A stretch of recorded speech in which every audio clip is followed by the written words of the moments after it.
Welcome to Andy Decodes.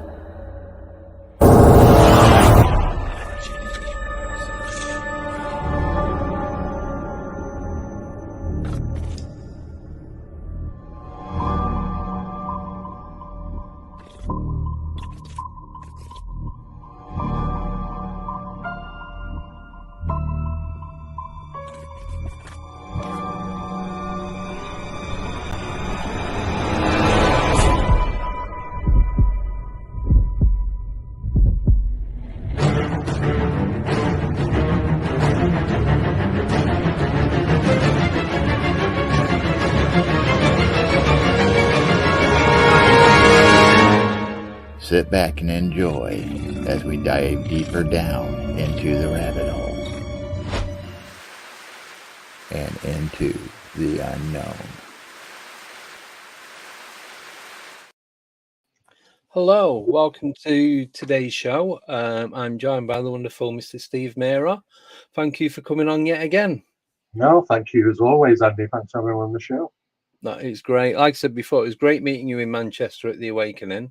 It was a really good 2 days.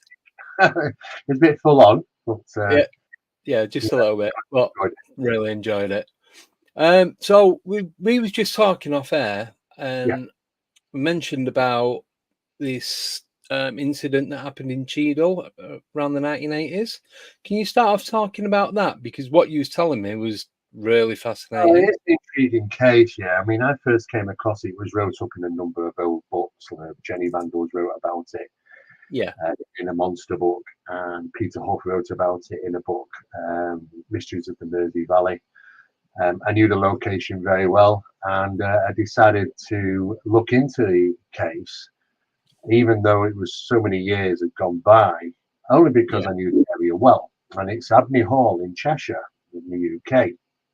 Now, according to the details, originally information that was put out, there was an incident that took place in the 1980s, I think 83 or 84, in the grounds of Abney Hall. In fact, at the back of Abney Hall, there's a grassed area, and that's where this incident took place. It was the summer, and the local junior karate team were out there with their instructors, and parents and friends and people came along to watch the children. And all was going very well, and until one of the instructors heard some rustling noises coming from some of these large bushes at the back of the green grassed area.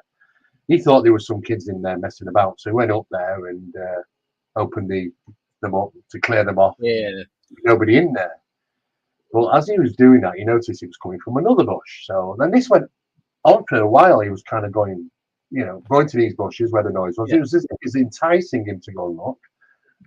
He looked, nothing there, and this went on for a while.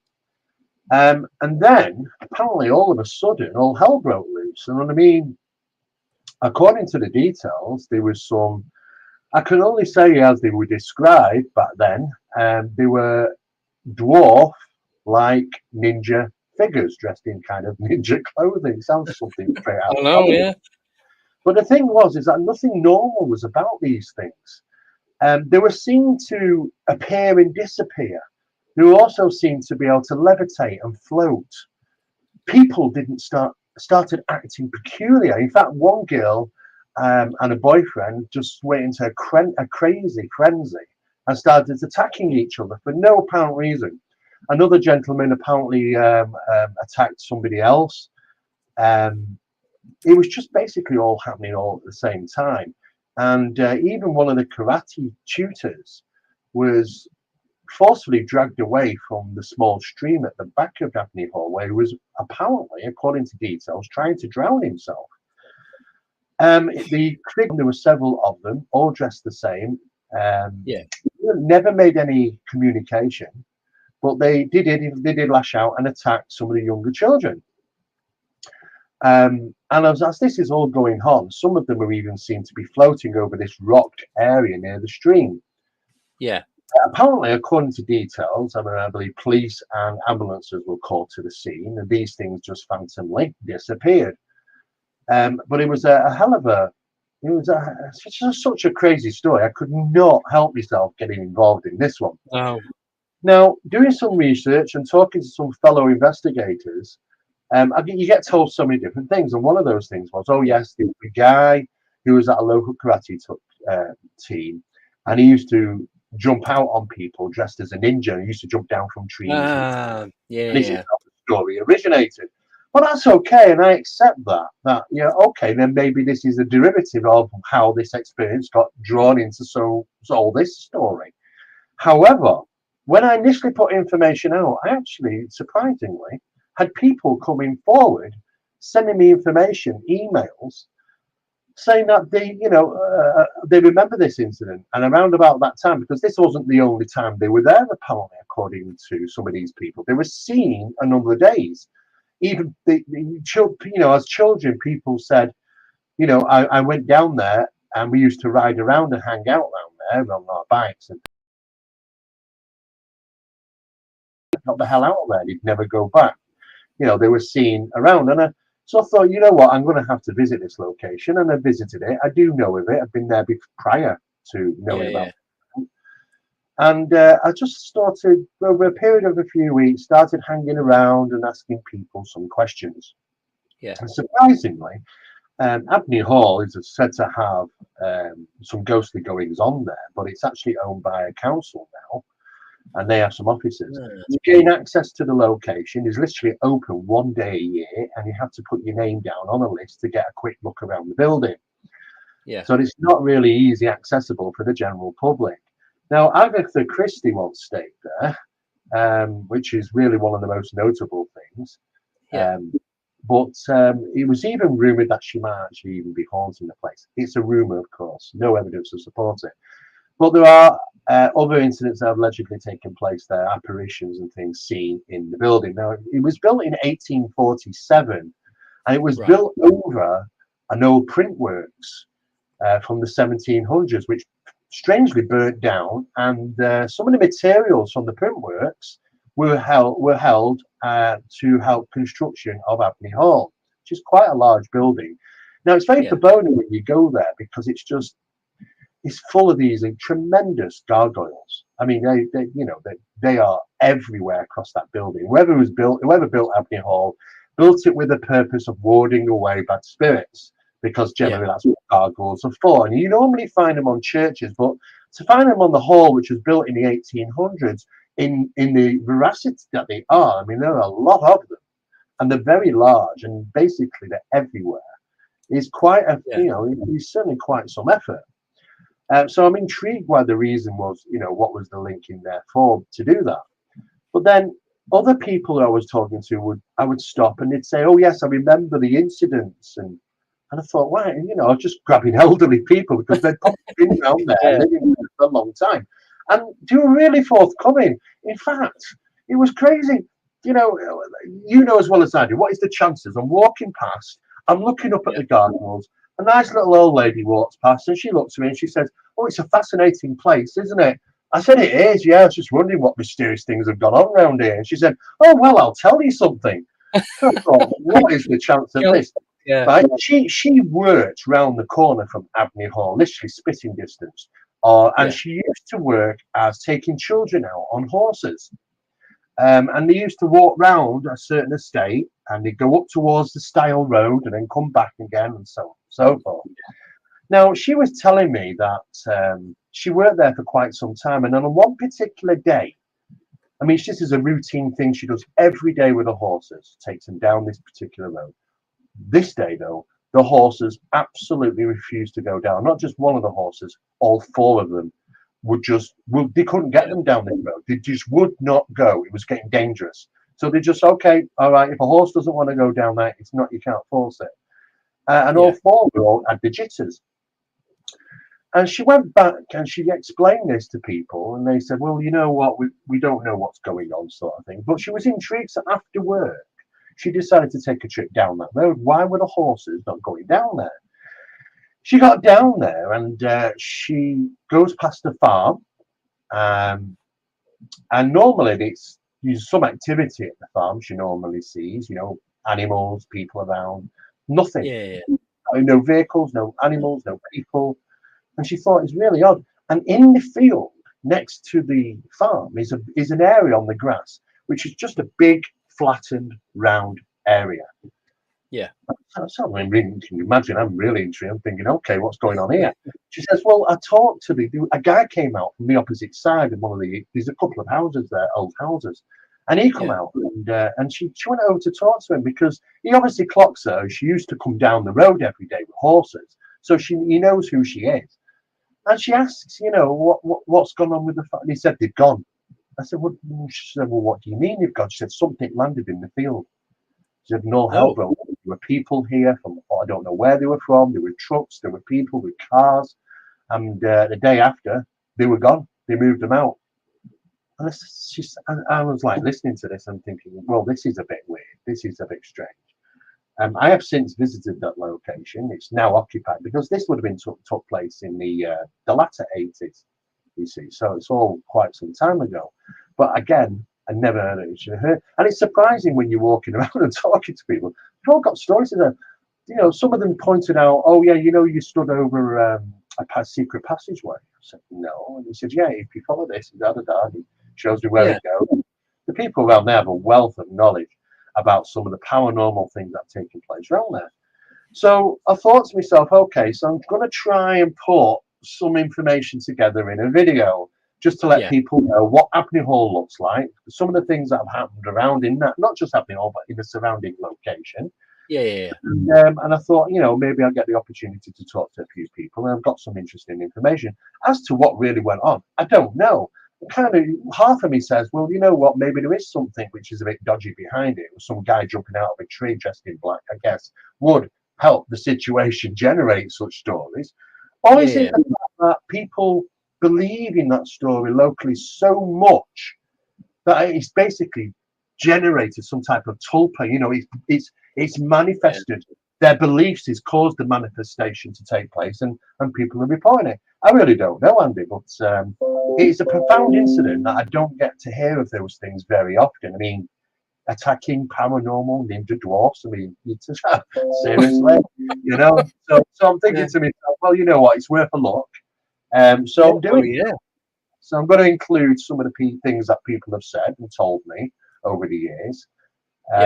You'll just get an idea of the place, to be honest with you. Yeah. So have you been back there lately? Recently? I was there a few months ago. Yeah. And this is when I talked to more people, some of the elderly people passing by, and got this story about this UFO incident, which I thought was very strange. And I'm planning to go back next week, or maybe Friday this week, if the weather's permitting. Do a bit more, you see. So it's just when I can fit it in the time. But it's an intriguing one, and it's, I'm not too sure. It sounds to me, it's got a paranormal footprint already. So it's not a far stretch to say some things have been seen, maybe misinterpreted. I don't know.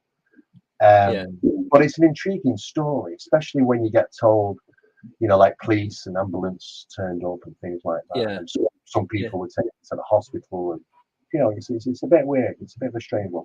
Yeah, I'm not trying to tell you what to do, but have you thought about doing a village meetup? I don't know if that area's got a village hall and get the residents. They do, yeah. I mean, I could also publish something in the local paper about it. Yeah. This is the initial thing to do first. I mean, feet on ground, establish. Just have a walk about and see what's but going on. At some point, I may do that just to see if it unearths any further bits of information. Of course, the council don't like that sort of thing because they own the building. They don't want it to be in a bad light and all that sort of a thing. So it's a bit tricky when you're dealing with council because it's actually, Abney Hall is owned by the council, basically, so it's take it steady, should we say. But yeah. Well, good luck. You'll have to keep us all updated with what you find out. And do you say you're doing a documentary on it or a short video? I'm going to do a short video on it just to let people know what the location's about, and then I'll stick it out on one of the channels, for people to have a look at. Yeah. No, cheers. Thank you. Thanks for sharing that. No, it's an interesting one. Yeah, that is very interesting. It's just, it's like something sounds daft, but something you'd see in a cartoon. Do you know what I mean? It is. Well, this is why it caught my attention. It's rather, it was one of those things that sticks out and says, well, this is preposterous. It's just ridiculously silly, But, and then when you really get into it and people start telling you locally that, oh, yeah, they were around about that time and remember them more, and you think to yourself, I'm getting confused here. Well, I'm thinking there was a rational explanation. I don't know what the situation is, to be honest with you. I mean, some of it points, I'm 50-50 at the minute, half of it says, yeah, it could be something else. But then what did why are people emailing me and lying then if that's the case? They're telling me quite explicit stories about when they were young, what they used to do, ride in the park and seeing these things and chasing them. Local people apparently said, oh, yes, I remember when this happened. And I'm thinking to myself, well, how did he remember this if there's nothing to it? So it's a bit confusing. I'm a bit 50-50, but we shall see what we get. Yeah, there must be something to it. Well, Sorry, you get paranormal footprints like this in small locations. Yeah. I mean, do you know what? I even looked into, there's a small park in the middle of Bolton in the UK. Yeah. And it's surrounded by houses. And when I say small, it's small. You can see from the houses on the other side, So, yes. And yet there was an incident that took place there where two people saw a very large Bigfoot creature, and it was pursuing from the tree line and was chattering. And I thought, okay, that's interesting, but I don't know the authenticity of such things, Yeah. But I have to take into consideration that sometimes, when we think about large animals and things like that seen, they don't fall under the natural statistics of a large animal. Because, you're tracking a large animal, you track its food source. Any hunter will tell you that. Yeah. The large animal eats a lot. So where's it getting it from? Where's it hide? Where's it live? All those sort of things. And when you can go down a box and say, well, you know what? It can't be that. It can't be that. It can't be that. You start to think to yourself, well, some of these cryptids that are being seen don't fall under the natural characteristics of a real living cryptid.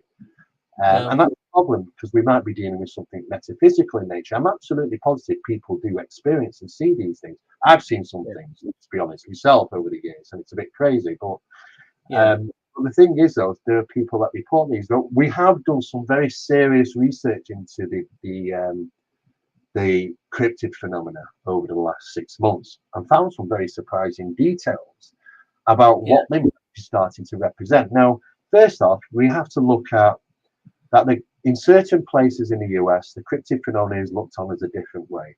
It's looked on as if it's a real creature, physical creature, living in places where we don't go.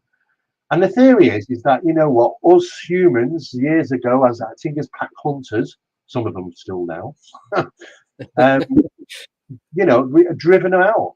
We've driven them out to extinction nearly, and took them. They forced them to places in regions like the deepest of forests and mountains and a right band across the whole of the planet where humans don't tend to go, in these national park areas very often.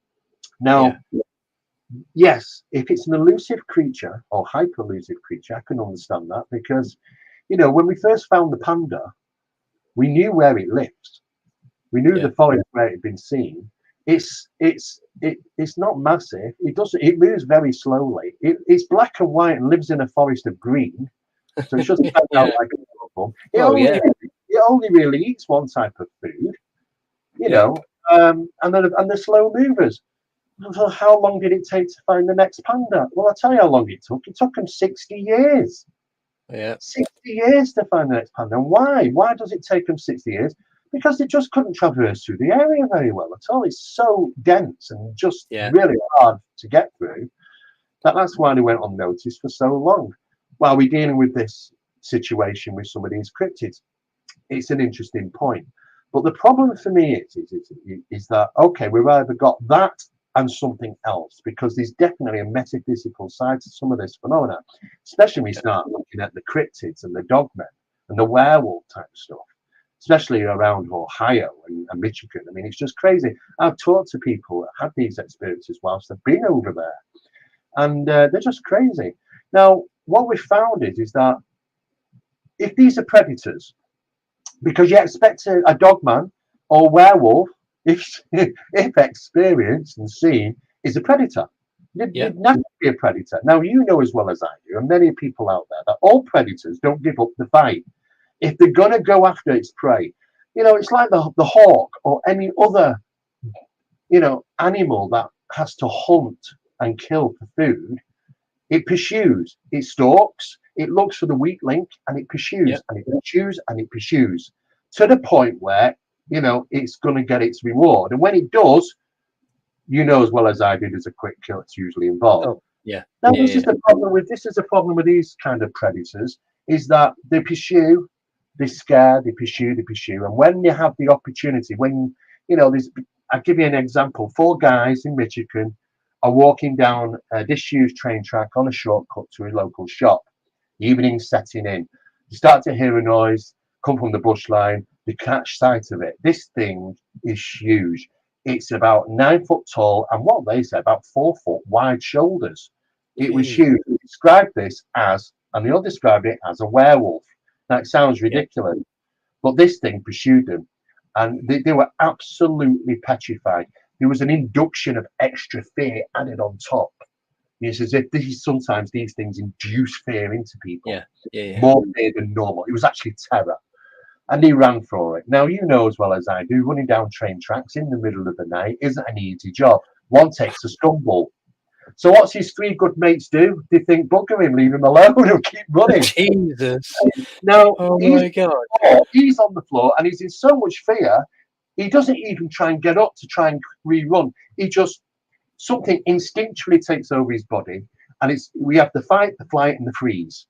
The freeze is this like rabbits in the headlights. They pretend to be dead. If you don't see me move, you might not, think I'm why not attack me? This thing been pursuing him for a bit. He finds this guy on the ground. It goes right over to this guy, and it's growling and showing its teeth and claws. This thing going to tear him apart. But he froze, and he didn't know what to do apart from freeze. He was absolutely terrified. And this thing kind of thinks, okay, well, now what? Well, any predator will, meal ticket. No, it doesn't. What it does, it kind of goes, okay, what do I do now?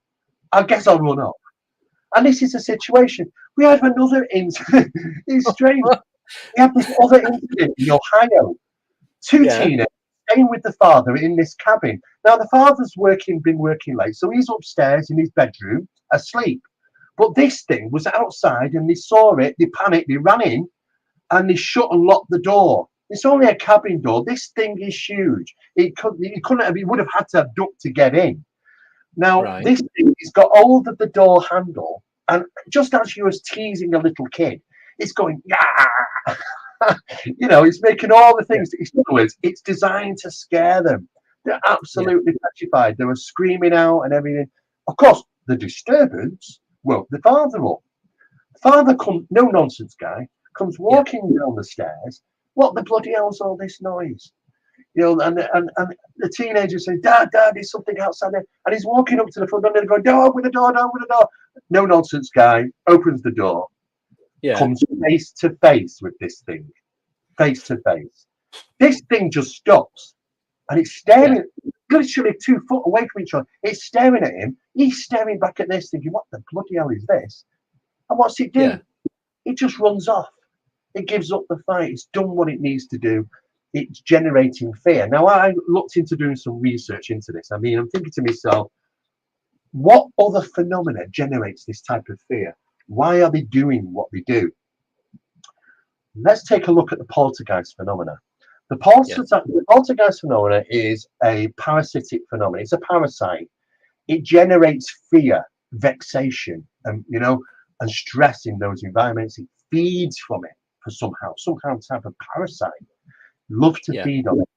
And this seems to be the situation with poltergeist disturbances and these infestations. He's witnessing. They are the most resourceful of all phenomena, the poltergeist. If it's going to happen, it's going to happen in plain sight, and you're going to know, damn sure it's paranormal. There'll be no accidents like, oh, did I put that cup there? I can't remember or not. No, none of that. It'll be somewhere where you think, oh, it's not me.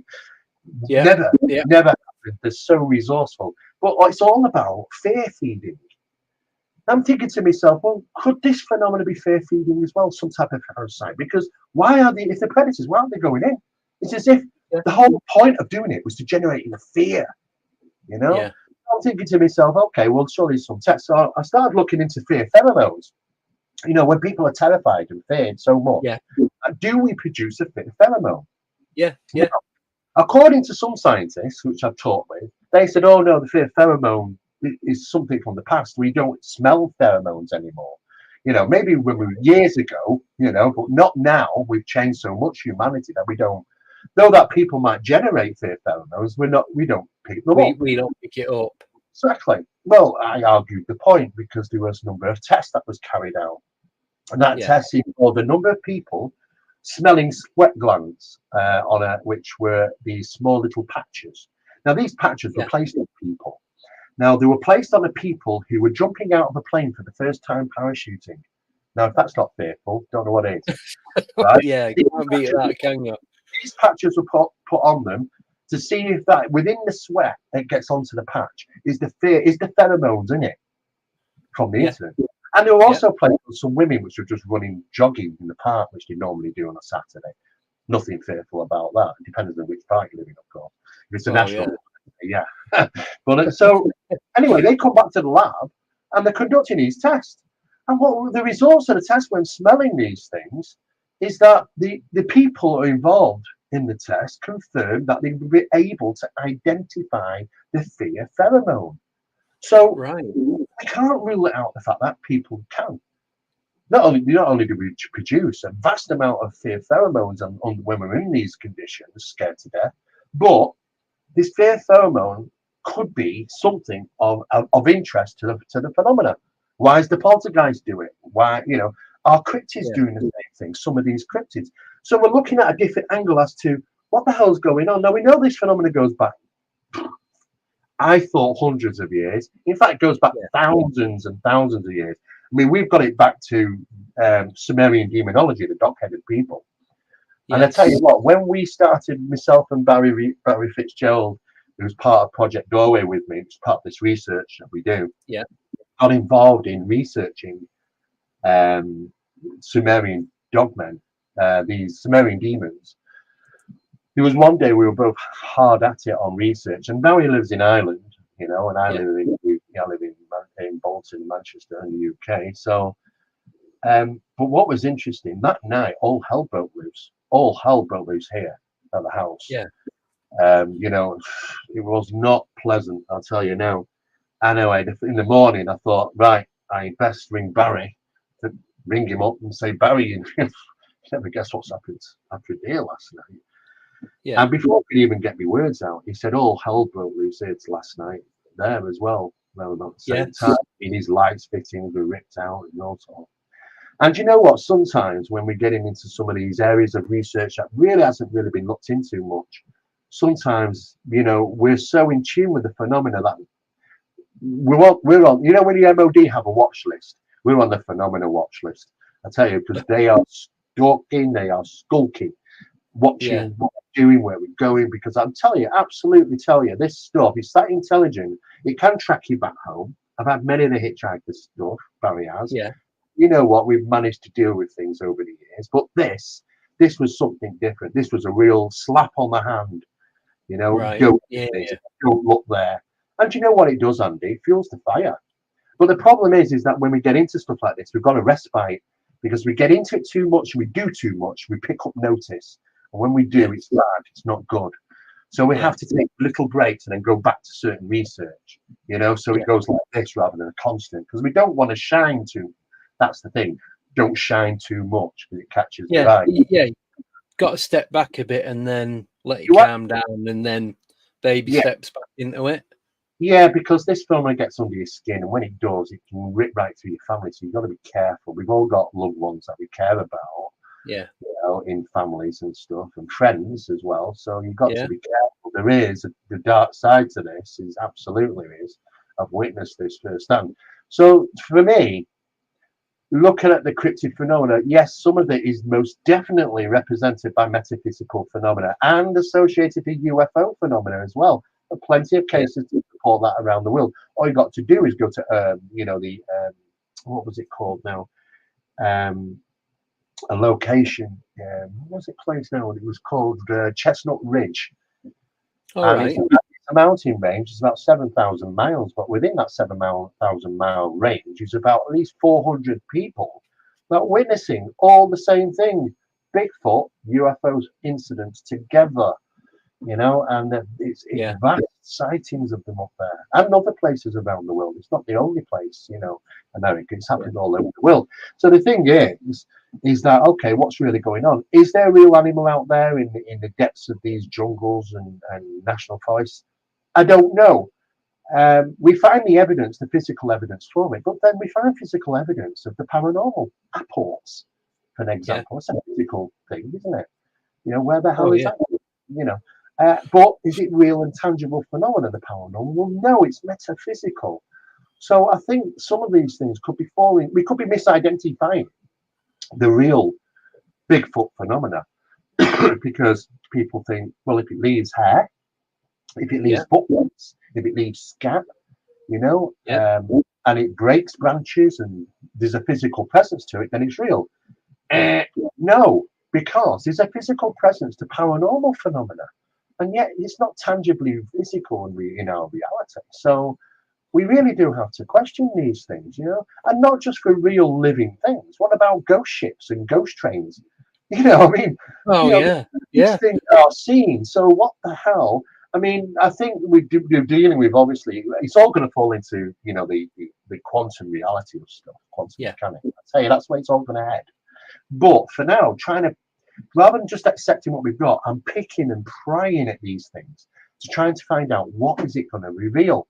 What we find is that there's infrasonic sound that's induced into those locations. Now, certain infrasonic sounds, which we can't hear, around about the late 1800s or 19 hertz, should we say, low. We don't hear it, but the effects on the human and the human mind is incredible. I mean, it induces anxiety, the feeling of a presence, fear induction. UFOs have been doing this as well. This is why insects and birds suddenly go quiet. It's a dead zone. People might refer to it as the Oz factor. In America, it's dead zone. Steven Spielberg put in his movie when he pulled up in the truck, and all of a sudden, all the crickets go, whoom, gone. It's dead silent. Same for birds and things, because they can pick up on infrasonic sound. And when they pick up on infrasonic sound, they think it's a predator. Because grasshoppers and crickets, when they're on the plants, if you're walking through those plants, as you're walking through them, what you don't realize is you're brushing against these plants. They're generating an infrasonic sound. To them, there's a predator approaching. So they're all silent. Natural protection thing. They leave it a while to see, and then one will chirp, and then they'll start again. But what we find is time and time again, insects, birds, and things around just go zoom, because they're picking up on a significant amount of infrasonic sound being generated by the UFO phenomena just prior to the incident or the sighting or the encounter. So, infrasonics are things. There's the smell of sulfur, bad smells, skunk apes and other things, these bad smells. It's found in the UFO phenomena. Sulfur smells. All you got to do is look at the Virginia case.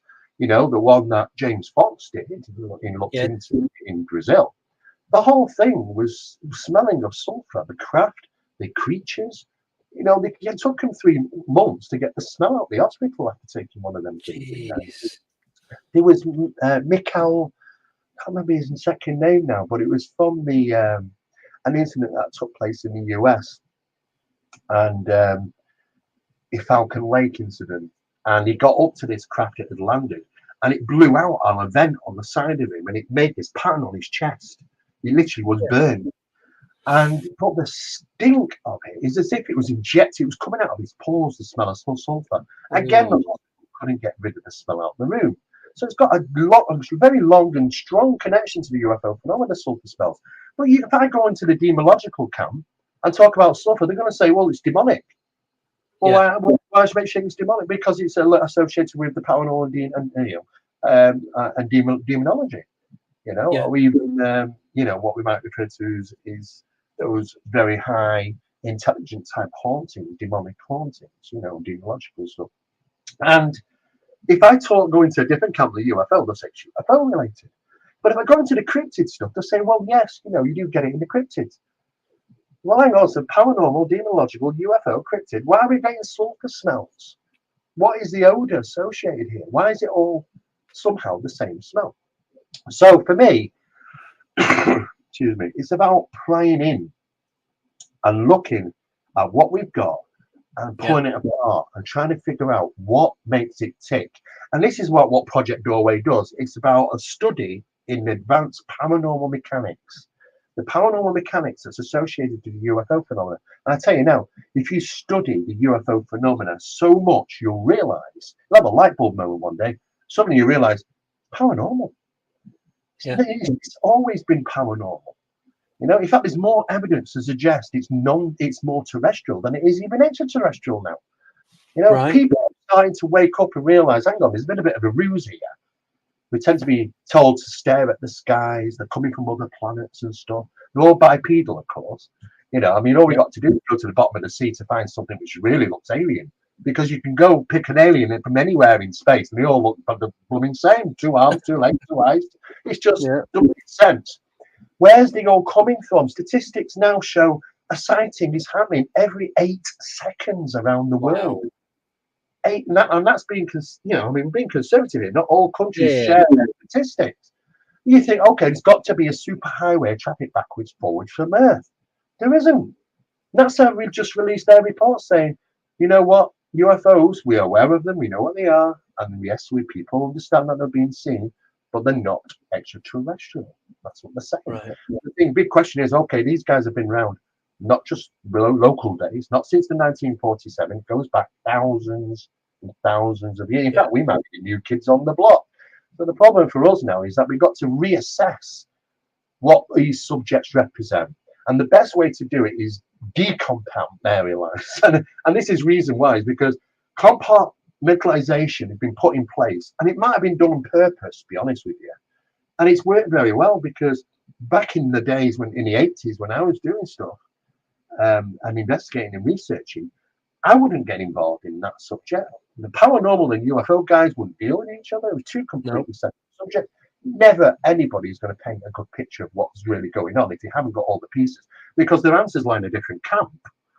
So you've got to decompartmentalize, and that's basically got to tear these walls down between the metaphysical, the spiritual, the supernatural, the ufological, the paranormal, and break it all down and just put it in one lump and say, this is what we're dealing with. It's phenomenology. It's one lump. Let's say it for what it really represents.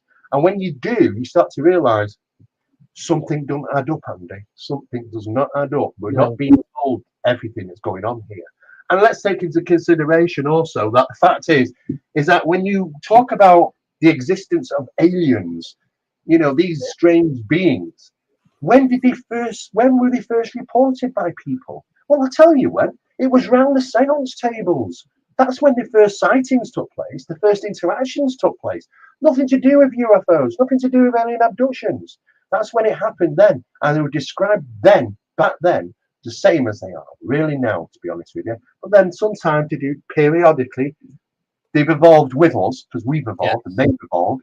And it has evolved to become very crafty, and deception is in there, and manipulation of perceptions and things.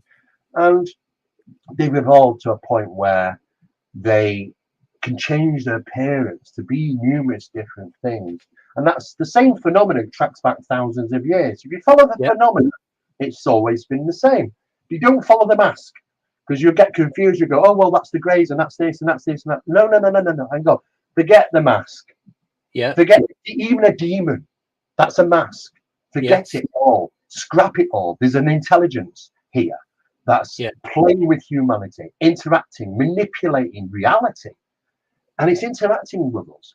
And people have the strangest, weirdest incidents. And I've been part of some of those strange things as well, just because I've been in the wrong place at the wrong time, should I say.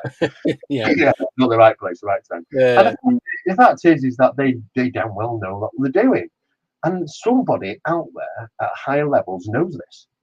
So what did they do? They generate the ruse, the old Star Trek episode theory, that, oh yes, they're all bipedal coming from all these different planets.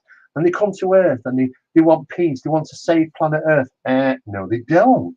You know, I mean, we've been killing planet Earth for God knows how long. What have they done? You know, they look after, they care about humanity. No, they don't. You know, I mean, look at the thousands and thousands, if not millions of people over the years that have died through religion. You know, have they stepped in and stopped us doing it? No, it's still happening today. It's crazy. You know, we must be the horrific alien. When you watch Aliens, the film, you know, Ridley Scott, that's us. They're the one, we're them. You know, we're the worst, because we do ourselves in, you know, and that's one species that doesn't really do that. We're the only ones, really, to be honest with you, doing it en masse. But this phenomenon loves it. It loves blood sacrifice. Even our own God, our lovely Catholic, you know, God, our Christian God. Yeah. You know, read the Bible, I say to people. Really, read the Bible. And not just the New Testament, read the Old Testament. Read it thoroughly, and you will find that God had bad days. God smited people. God demanded blood sacrifice. Isaac was one of the poor guys that had to die for the hands of our God. Our God. You know, the same God that was demanding blood worship and sacrifices in the Inca days and the Mayan days and the Aztec days. These deities is another mask. And what it's doing is it demands things, it wants things, it thrives on negativity and death and destruction. And isn't that what's really growing? It's growing and growing exponentially, dangerously, because it's winning. Because there is a war. People are sat going on with their lives, and there's a war going on. I'll tell you now, there is a war going on, and we are not winning. You know, and it's about, we need to wake up and sniff the coffee, really, to be honest with you. If you work the years I've done, 40 years in this subject, hard level research, you'll start to realize very quickly something don't add up. And when you realize that there are people that gain from this, there are people that gain from what this deities or what these things want, and that puts them in power, you know, and greed and death and destruction and all those things. It's a twisted story. But the bottom line is that this phenomena represents so many things, but it's intelligent, doesn't like you, doesn't like it. You start pressing the buttons too much, it calls and tells you, I don't like it, don't do it. You know, so like I said, there's a warning. You know, I always say, be sure about yourself. People say about equipment, what equipment am I using? Best equipment is yourself. Starve yourself of sugar. And the reason why you should starve yourself of sugar prior to an investigation, at least 48 hours, at least 72 possible, is just basically because refined sugar, that white stuff, which isn't real sugar, you know, because it's sugar, you know, this is sugar, but that refined sugar is a poison. And what it does is when we have it, and it's, you know what, isn't it everywhere? People want it all the time now. The kids are, the tills. Mum, can I have a sweet? Why do you put it in the till? Well, to give the kid. What it does, it causes adrenal weakness, right? It causes a problem regarding our fight or flight. It causes us a disconnect with ourselves, with the same people, you know, our ancestors had that very acutely. They could pick up on energies. They can pick up on negativity. They knew what they were dealing with sometimes, even though that it did try and shroud itself numerous occasions to trick them. But they did realize at some point, because they destroyed 70% of their own chambers, which were communicating with these things, you know, on purpose. So they realized obviously something isn't all nice and sweet. But at the end of the day, rely on yourself. Now, what happens is, if you don't have sugar for 72 hours, you go out and you witness phenomena, feel yourself. If are you reacting? Does your skin react? Because your skin's the biggest organ on your body. I mean, Barry's done a great amount of work in this field. You know, he's absolutely brilliant at this. He realised very quickly. You know, when ghost hunters are going around, they get that prickly feeling. It goes up, your skin goes up, your hair goes up. Okay. That's your body saying, hang on a second, mate. Just because you can't hear it, just because you can't see it, doesn't mean it's not there. There's something there, and I don't like it. So when your body's saying, whoa, take a step back, you should take a step back. That's that warning mechanism in us. People don't listen to it, especially when they can't even feel it. Now people go into those dangerous environments and they're disconnected from the body doing its natural thing. Because what did he do on Sky Watches? Oh, I'm drinking Coca-Cola and I'm having candy bars and chocolate. Just Coca-Cola itself is literally 60% sugar. 2/3 sugar or something, isn't it? This is it, and this is what happens. So they're completely going in blind. They can't protect themselves. And this phenomenon now can take action and grab hold of you within 20 seconds. It's known as discernment levels. And how do we know that? Well, we get these flow bands, we fasten them to the head. You've got these flow bands out now. And whilst you're out investigating, you fit these on your heads and it records to a mobile device and it's showing you brainwave activity. Now, we're consciously awake, we're going about our thing. Suddenly we witness phenomena. Let's monitor your brainwave. What's happening? Sometimes with up to, it was fastest I've seen it is 20 seconds, and that is fast. Like you've lost your discernment. You don't even know. You're watching the phenomena. You're going, oh my God, you're glamoured. Oh my God, it's got you. Because what's happening you don't realize is that suddenly your brainwaves just changed. Your brainwave drops into theta. You don't even know what's happening. And theta means that, oh, now we've got you. Now we can persuade your perception, your cognition, your cognitive abilities are knackered. You won't even act normal. You might think to take a photograph. You're not going to take a photograph. You might say, I'm going to get out. I'm going to chase it. No, you're not going to do that because we've got you. And this is the problem with this phenomena. People don't know what this phenomena can do to us. We've got to be very careful. So at the end of the day, be as alert as you possibly can. Best equipment is ourselves. Get one of those flow buttons, monitor your brain waves, because it shouldn't happen in a waking state. It shouldn't happen that we enter into a state which allows manipulation of perceptions and what you might think are real or not. Why? That's because it's doing it. You know, it could be even prepping you in some cases. So the fact is, you've got to be really careful. But that's what it kind of consists of. The complexities that people, look, we're just humans. You know, every single thing on this planet, except for us, sees better than us, hears better than us. Why are we so limited? There's a big question and a reason for that. You know, because there's a lot of things around us that we are not designed. We've been redesigned, the human, not designed to see. Let's make them see this bit, because these are the guys we want to interact with. Let's make them, all the animals might sense it, but let us bring them right down to this, because they're not going to see us. We could be right by them. And the problem is why this, you know, they're going, oh, when's going to be disclosure? It's not going to be disclosure. It's never going to happen, because I tell you, they cannot tell people this. They can't tell people this phenomenon is right under your nose, and you can drop on your lap at any given time, night or day, and it controls the environment, it controls the sky. We can't do nothing about it because you were dealing with a multiple reality stuff and intelligence which is metaphysical and interacts with us. And that's a big, big problem. They're not going to disclose that ever. They know some of this is going on. Oh, God, you know, we look at Bell and Boeing, right? You know, the two aircraft companies. We're sat having seances, communicating with these things to try and get bits of information about advanced aviation. Hang on, this is 1960, the 1960s and 70s. When did this happen? Well, you know, it started happening in the late 50s for them. Was it the first time? No, it's not. Look at the Vril Society. The German forces have this seance group, which were communicating with things that said, oh, we're aliens, and giving them advanced bits of information. And this is what they were utilizing to try and build some of these advanced flying machines that they had. And don't get me wrong, they did do some. They never perfected them. And why couldn't they make them perfection? If they did, we would have had it, because, you know, you dominate the skies, game over. This is the thing. And that was a big worry to the Americans. You know, the Americans say, oh, well, you know, we came in to you know, to help Brits out. Well, you know, not just that. You know, there was a big thing that you got. I mean, you took the whole science team of von Braun, and he made, you know, a giant V2 rocket. Oh, what was it called? Oh, yeah, the Saturn V. It went to the moon. You know, I mean, that's the same rocket on a smaller scale that was bombing our families and parents and things in London, you know, during the Second World War. I mean, it's crazy. And yet they gave them a pat on the back. You know, the operation was all very secret, and they brought all the scientists in and took all the information. They got what they wanted. At the end of the day, though, didn't perfect it. Why didn't they perfect it? Because this phenomenon never gives you that all.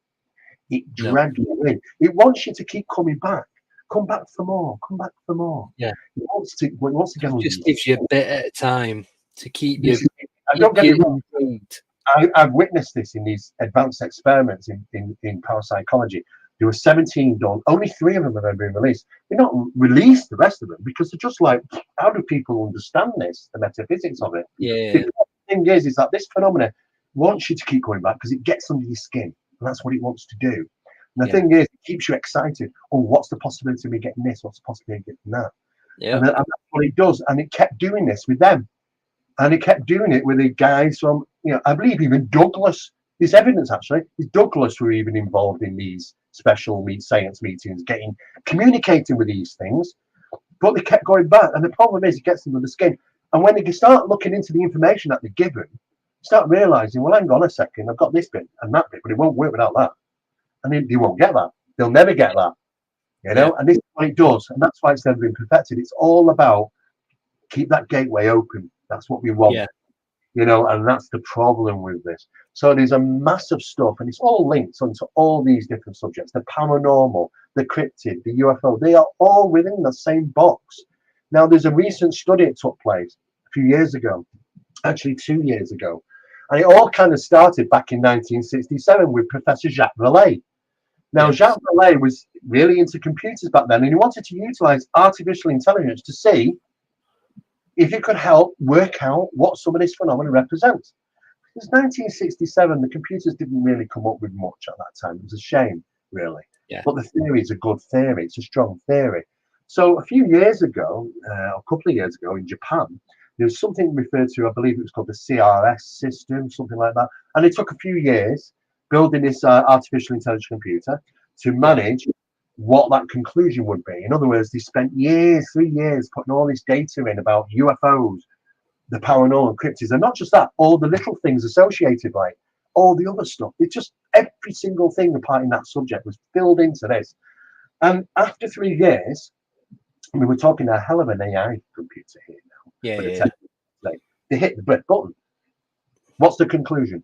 What's responsible for it all? What's it all mean? And he expected reams and reams of information to come out. In fact, it was just like a one page and a couple of paragraphs. But it's in those couple of paragraphs, which was very, very interesting. Because the third paragraph said, it seems so much connectivity between all the phenomena. The first paragraph said, it's the source. It saw it. It's a source responsible for all of it. The connectivity is so much that it absolutely, not probability, absolutely concluded it's all connected. And the second paragraph is that this phenomenon has the capabilities of creating physiological constructs. Now, I'm a physiological construct. This desk is a physiological construct. Everything is to a degree, because you vibrate them, they may not become a physiological construct. Because if you vibrate this desk fast enough, we'll pass right through the damn thing. Now the problem is that the computers, the AI is trying to say, well, you know what? There's something responsible for all of it, and it has the capabilities of creating physiological constructs. In other words, they can create things which are physical. Sometimes a ghost can be physical. An open door can thump you. How's it thump you? Same for cryptids. The physical. Same for UFOs. They're physical. They leave marks on the ground. They're physical objects. Sometimes. The thing is that they have the capabilities of becoming physiological constructs created by the source. Whatever that source is, mate, I do not know. That is my top level there. I'm thinking, okay, well, beyond that, what is the source? Is the source that creates the reality around us? Because we know reality isn't just generated by random. We know that it's also manipulated by the phenomena, and little strange things do happen to say, okay, but we laugh about joke like it's the Joker, it's the trickster, it's the universe doing its thing. No, there's more to it than that. There's something at play within our reality. Is that what the source is? I do not know. How long it's been going on for? Beyond documented history, So it's kind of all, to me, the paranormal mechanics is the way forward. Because if we've just got another stone, like, it's another photo, it's another incident being reported, another video. Well, all right, we've got another video, we've got another photo. It's not giving us any further information. We're not taking any steps forward. We're stuck in a rut looking at the evidence that people gather. But the problem is that those things can be so manipulated by this phenomena. There are recorders that have recorded sound, anomalous sounds, and the recording head's been removed. How did it record? The batteries have been removed. How did it record? Tubes taken out of radios. How did they work? Yeah. You know, the phenomena doesn't need them. It's a mask. It's playing with us. It makes us think we need those things. It's ever present all around us, unfortunately, and that's, you know, it's a learning curve for me. Because I went down that road of, oh yes, this is what it is, but then I realised one day, oh, Carl, I've fallen into the box that everybody else does. I need to go beyond that, and to do that, I have to get rid of a box. We can't be in a box anymore. Right. And once we put the walls down, I realised very quickly, well, there's a lot more going on than meets the eye, to be honest with you. Yeah, definitely. I was actually having this conversation the other day about the phenomena and everything being related and everything being masked. So the only thing I could come to a conclusion is that a dogman, a Bigfoot, a spirit, a shadow person, are they all masking to be something they not actually are, and it's just that the real thing behind it is something completely different. Technically, they're all shapeshifters. Yeah, I mean, you know, we can go back. I mean, we think, okay, what was the first mask? Well, they were reptilians. You know, the serpent worship. You know, Valley's tracked it back to, I think it's 7,000 BC in Botswana. You know, and they were deities that, you know, these things were seen and experienced, and these can only be described as reptilian type beings and serpent beings and things like that. There's many masks. I don't know if we've ever seen the source. That is the problem. You know, and people say, you know, well, you know what, it represents so many different things in different cultures. In culture itself, you know, you look at the jinn. Yeah. You know, it's the same thing. It's just a different name and a different mask. You know, but it's evolved, and it's evolving with us. You know, which is the downside. It even knows. I mean, we know through experiments that these intelligence that we communicate with are aware of future events. At least 18 months. It might be more, but we know that it's definitely 18 months because we've got confirmations of 2 or 3 times of things after 18 months or 18 months if these things had happened, and they did.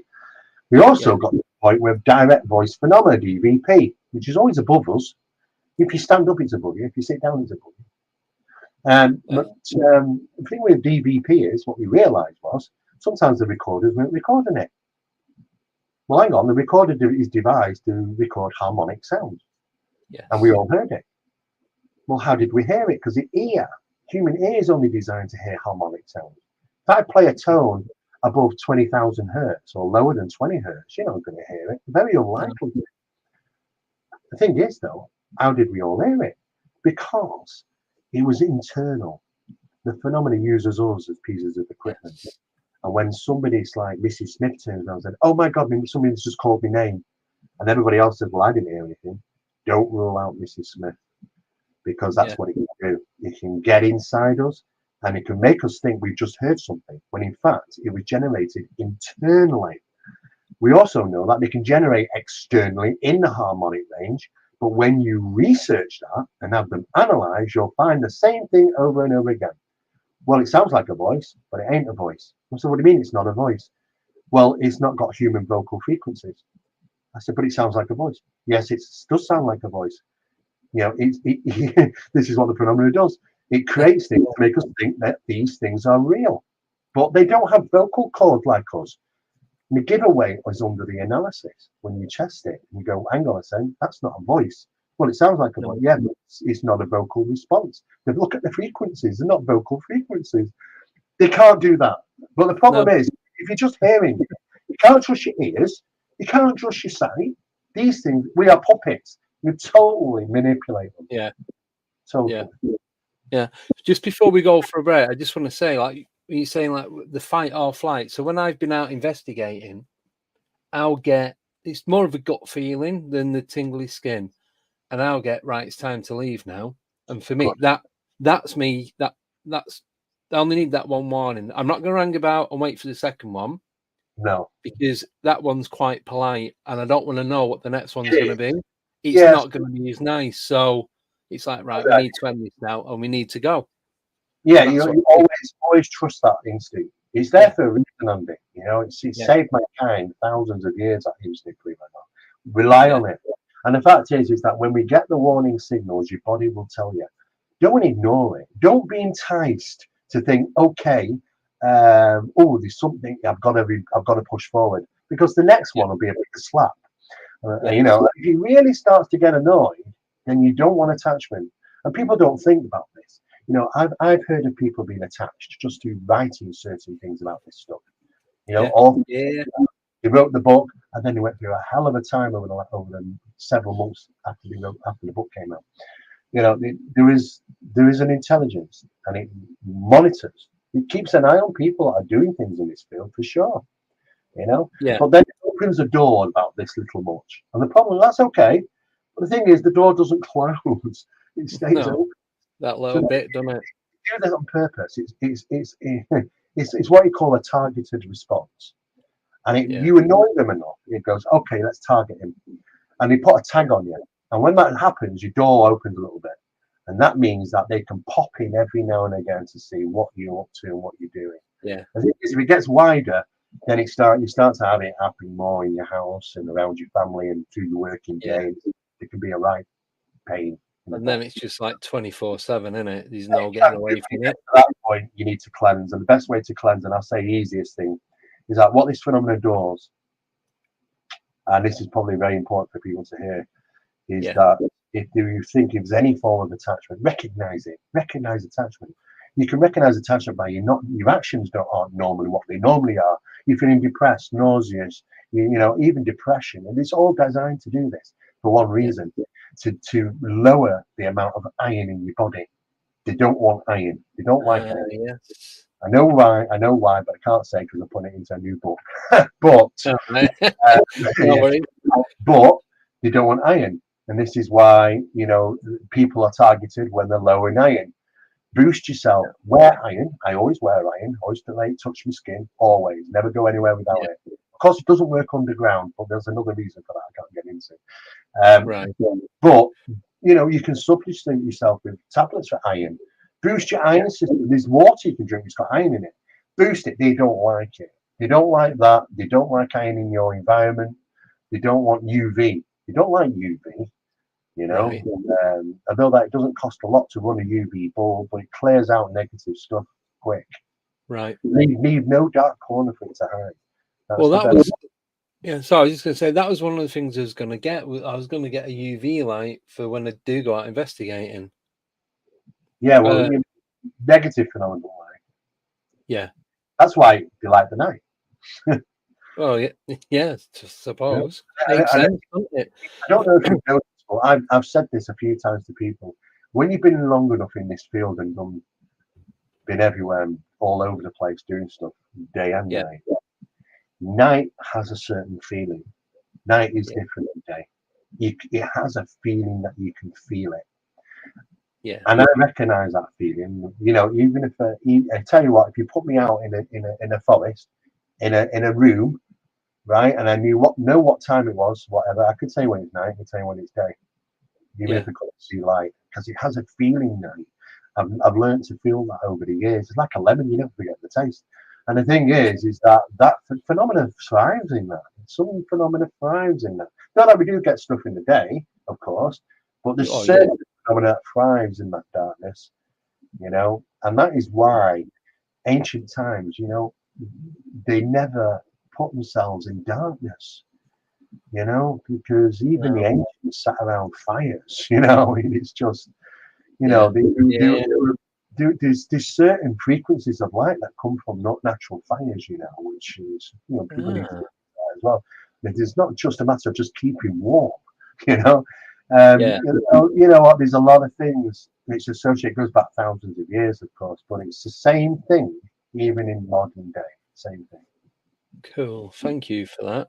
Right, we'll go for a 3-minute break and then we'll do some questions in the second half. Is that all right, Steve? Fantastic. Perfect. Yep. All right, guys. See you in 3 minutes.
8, 7, 6, 5, 4, 3, 2, 1, 0.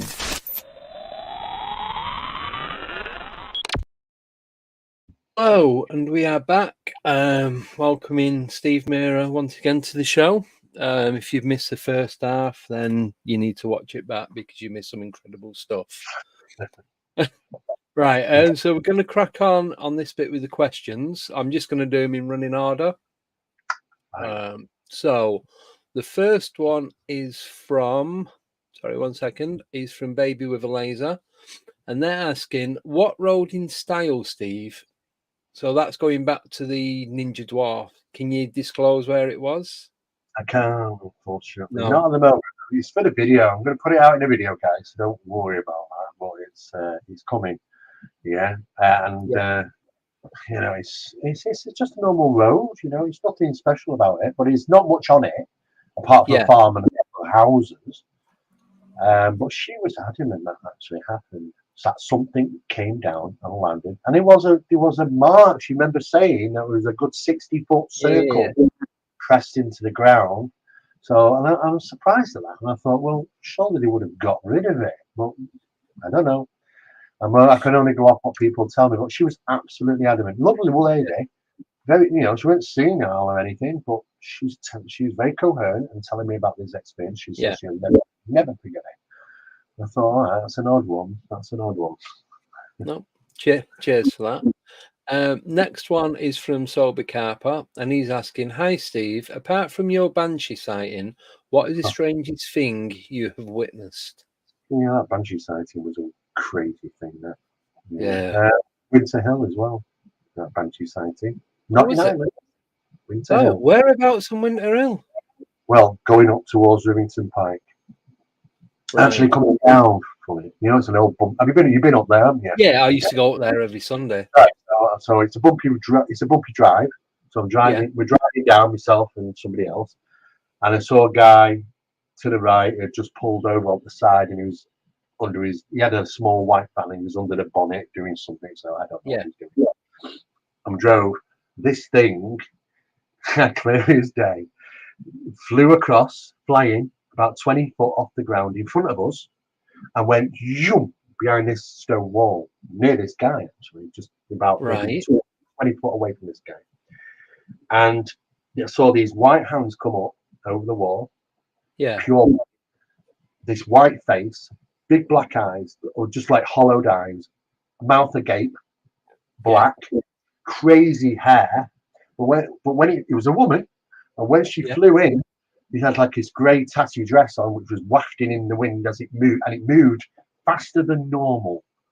Yes. You get to hear things like in the cryptid stuff, don't you? That it moved, but it moved in a way that it was faster than it should be, you know? Yeah. And more animated. Anybody knows me, right, will say, I'll be out of the car. Because these things don't bother me, you know? I challenge you. We don't like that. and I'm watching this thing. And then I look back, and I was not allowed to react until 5 minutes later, coming down to the end, and I suddenly came like, up there, what just happened. I said to the driver, did you just see something? Slam the brakes on. Oh my God, what did you? Because they saw the same thing. But you remember what I said about that cognitive limitation? Yes. You were not allowed to act as you normally would. It does. Yeah, it does. Yeah. Now, the first thing I did is pick up the phone to Barry. I said, Barry, I've seen, I can only describe it as a banshee. I don't know what else to call this damn thing, but it's all to hell. I said, no, are they just in Ireland? He went, well, no. He said, you know, they can be. Yeah. And do you know what? I never forget that. That was such a clear sighting of this thing. And I don't know what, I don't know who was after this guy. I have no idea. No idea. Well, that was one of the strangest things.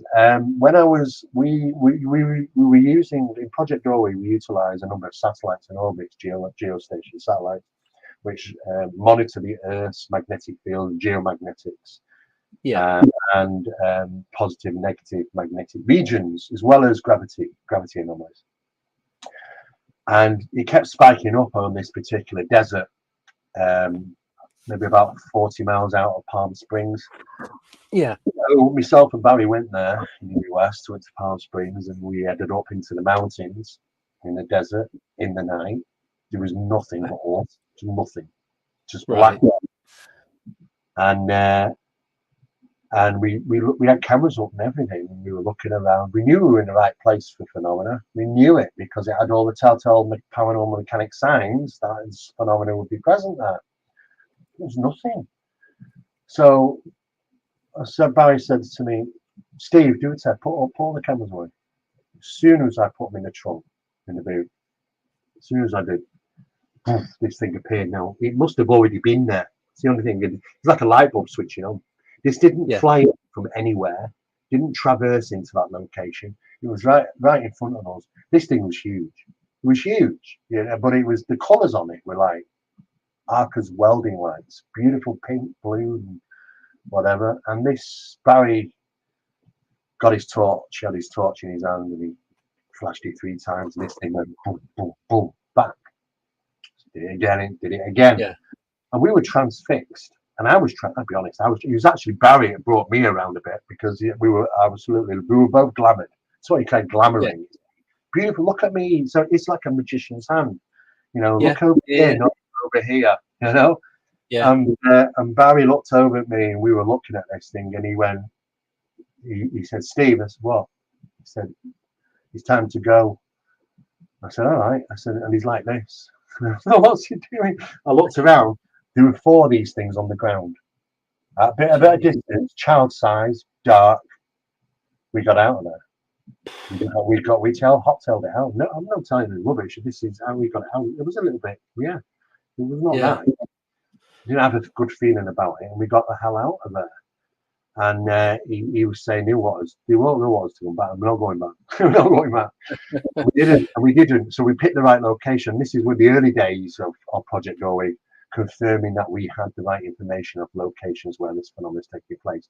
There are delete telltale signs and geological things that can be recognized where phenomena can be present, because they utilize those areas to manifest, coming into our realities and going out sometimes, But that wasn't. Oh God! You know what? There's been so much stuff over the years. I was experienced my first thing when I was 7, so it's. And normally people say, well, you know what? You start experiencing things when you're young, but then it kind of dissipates. Not for me, it didn't. Not for me. No, it doesn't, going on. No, I've got a recording of a UFO over the back garden a couple of weeks ago. Usually 2 or 3 a month. I get. Some of them are really, really good. But maybe the stripe of paranormal, also crazy stuff. Yeah, it's happened since I was been 7, and it's still happening now. But then some people argue the point that, well, some researchers will say, well, maybe your induction into the subject at the age of 7 has led you to where you are now, and maybe they know that. I thought, okay, well, that's one way of looking at it. I don't know. Yeah. But the thing is, what this phenomena wants, and we all do this, you're doing it and I'm doing it, we're giving it what it wants. Because what the phenomena wants is just like any deities. They want worship. They want they want their people, like a church, to speak for them and spread their information, spread their word. And this is what we do. I'm doing it. Yeah. You're doing it. Yeah. It's all part and parcel. So maybe that we're introduced into this phenomenon some way because we can carry a voice and let people know about certain things. I'm trying to, even though that I am doing what they want me to do, if that's the case, but I'm trying to turn it around on them by revealing what they really are and what they're trying to do. And it's not all love and light, I can tell you that. Yeah, I think I can imagine it's not all roses and what have you. No. It's probably the other way. Yeah, because I had my first, what I can remember, my first encounter when I was about 4, and that was when I was growing up in Manchester. So, and that that's put you where you are now. Yeah. There you go. Pretty much. Yeah. No, if they because knew, they can manipulate. They know about things in the future. They can see where you are. They think, okay, he's a voice carrier for us. Let's introduce him to it. Yeah. It could be that. It could be. It's one way of looking at it. I don't think things just happen randomly. And now the evidence that's coming out from Stanford Research Facility is saying that people who have these encounters, the brains act slightly different. Right. Okay. All right. Interesting. So there's obviously some evidence to point to some difference. Don't know why, what makes certain people different. I mean, I'm no different than really anybody else. I'm a Piscean, born in February. I have rhesus negative blood. Maybe that's something to it, because that's still a bit of a mystery as to where that's come from. Yeah, that's what my mum was, rhesus negative, but I'm AB positive. Yeah, I don't know. It's just if you try and grasp at things and try and understand things, you have to look at the whole scope. I don't know why. So I don't talk about experiences. It's because to me it's not experiences. To me it's just my life. It's always been like that. That's what I did a radio interview yesterday, and they was asking me about it, and I was just saying it's like it got to the point. It used to scare me when I was really young and had my first few. It didn't scare me, but I never spoke to anyone about it. I didn't go in like when I seen the first UFO. I didn't go running in the house and tell my parents. I was just looking up at it, and then when it had gone, I carried on riding my bike around the estate because I used to live just down the East Lancs, go down Folly Lane towards Monton. I was just on that estate down there. Far from me, yeah. So, and I just never spoke about it for years and years. I didn't find or feel the need that I had to tell anyone about it. He's done his job by planting the seed. And then, but this is it. I mean, we never take anything just as granted about having any form of experience, even sighting a UFO. You think, oh well, it's just like sighting a plane in the sky. No, it ain't. You can have objects the size of a football field and only 7 people see them when half the country should have done. Why is that happening? How can that happen? Because it can be selective. Your perception of these things can be very picked out from the crowd and be selective. See, is that crazy? It really is. And don't think any of our physics applies to any of it. It doesn't. None of it does, to be honest with you. No. I mean, I've been in a number of think tanks, and physics don't like me. Physicists hate me because I pull on stuff. I had this disagreement with a physicist over about light being bent because the gravitational wells left by UFO manifestations, they only last for a short period of time, and you can not only detect them with meters like DT meters now, time displacement meters, which we've got hold of them now, but you can actually see the effects on light as light slightly bends because of the magnetics. There's one thing that light can't escape is gravitational waves are stronger than light, and it pulls the light, bends the light. And he said, oh no, you can't do that. It's impossible in physics because the amount of gravity it's required to bend light would be something like the sun. I said, oh, absolute rubbish. I said, I've got video to show you how it's easily done. I can bend it with a magnet. What? Yeah. No. I'll show the video. What's that mean there? Oh yeah, that light's bending because there's a magnet there. So you just use a ferrocell. You scatter the light to the rim. Simple. Use a magnet. Right. Okay. But you know what? Then they disappear from these think tanks. I've had numerous disagreements. How do you tell a physicist that? Well, how does a recording piece of equipment work and records without batteries, without power? How does it work when it's got no recording heads in it? Yep. The physicists will go, it can't happen, but it does happen. And that's the problem, because we're stuck in this box again. This is what reality is. This is our physics, and nothing can step out of it. It's absolute rubbish. Yeah. It's a problem. Yeah. Completely agree. Right. Next question is from Baby with a Laser. He's asking, Steve, can you tell us the details about the Southmore Road Triangle? I was told it by a taxi driver at the time. Oh, crikey, Southmore Road Triangle. I'm trying to think about that now, because I've done so many. Yeah. Southmore Road Triangle.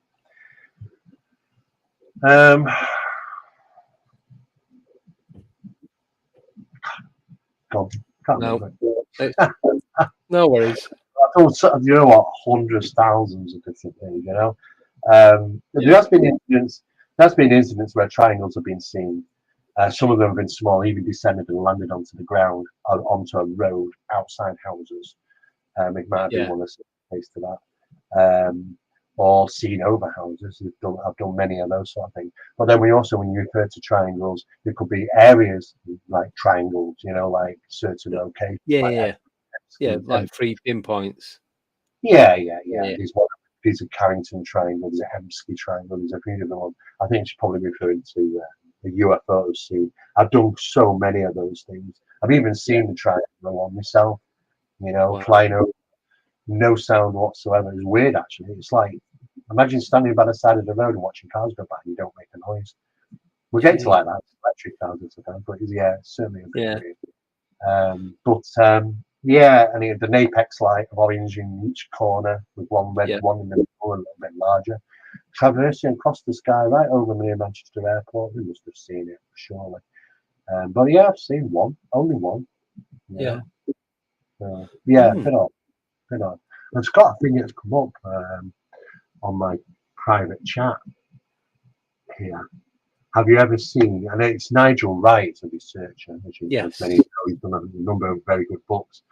He's asking, have you ever read John Downes and his book published in 1999 entitled The Rising of the Moon?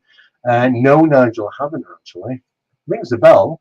I don't think I've read it. It deals exactly with what your theory is regarding creatures living in the atmosphere who live, who like the fear, who love the fear. Yeah, I know there's been a bit of work in the past regarding invisible creatures, invisible flying monsters, and all sorts of things. With some researchers years back in the 70s were actually using certain types of camera and telescopic lenses to photograph some strange, what they thought were living things in our atmosphere that we cannot see.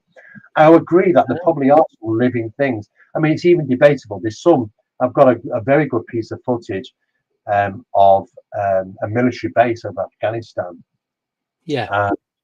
There were 4 objects in the sky, sort of blinking different colours, slightly descending slowly. But they were, when zoomed in, you could see that they were dropping what I refer as droplets. The tiny beaded, smaller things that seem to come out and then dissipate. Don't know what they are. Yes, I've seen that. You've seen that, yeah. They're quite happens all over the world. Those things. Don't know what they are. But what they did on this occasion, Andy, is they fired a missile and it hit 2 of them. And you can see in infrared, you can see the missile completely destroy them, and they go. And what happens? You come right back to normal and carry on going. I don't even know if some of these things are even solid. Maybe they're even some type of, because they seem to act intelligent. So are they even some type of intelligent plasma? You got to consider that. I was saying to Nigel, we talk about UAP, UFO, and all those sort of things. That now we have to break that even further and go, well, hang on a second. Some of these things might be actually, like Nigel saying, maybe living creatures that we cannot. NASA believe that some of them live in high altitude, such as worm-like things, which seem to be moving around. I heard that for years' time. But some of these things might even be what we refer to as these balls of light. Some of them might even be living or intelligent plasma forms of some type. And it's crazy. But we've got to get out of the box we're in, thinking everything is solid as crafts and things, because some of these things, they might not be. No.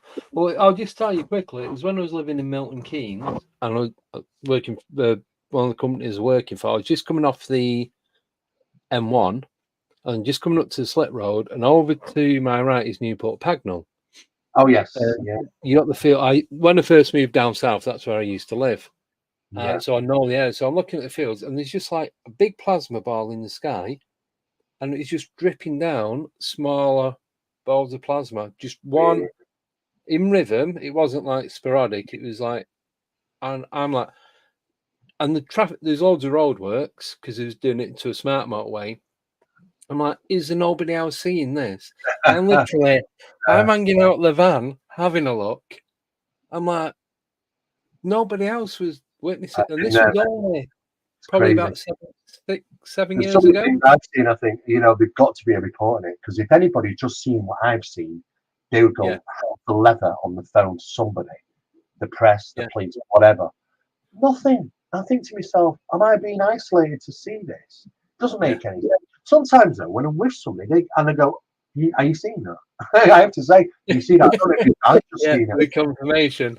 Oh my God! All right, so great. When you're in the company, you're seeing them, but then still, there's no huge amount of people are reporting these things. And I said, how I saw a disc. It was about 40 feet. It was literally just above the rooftops.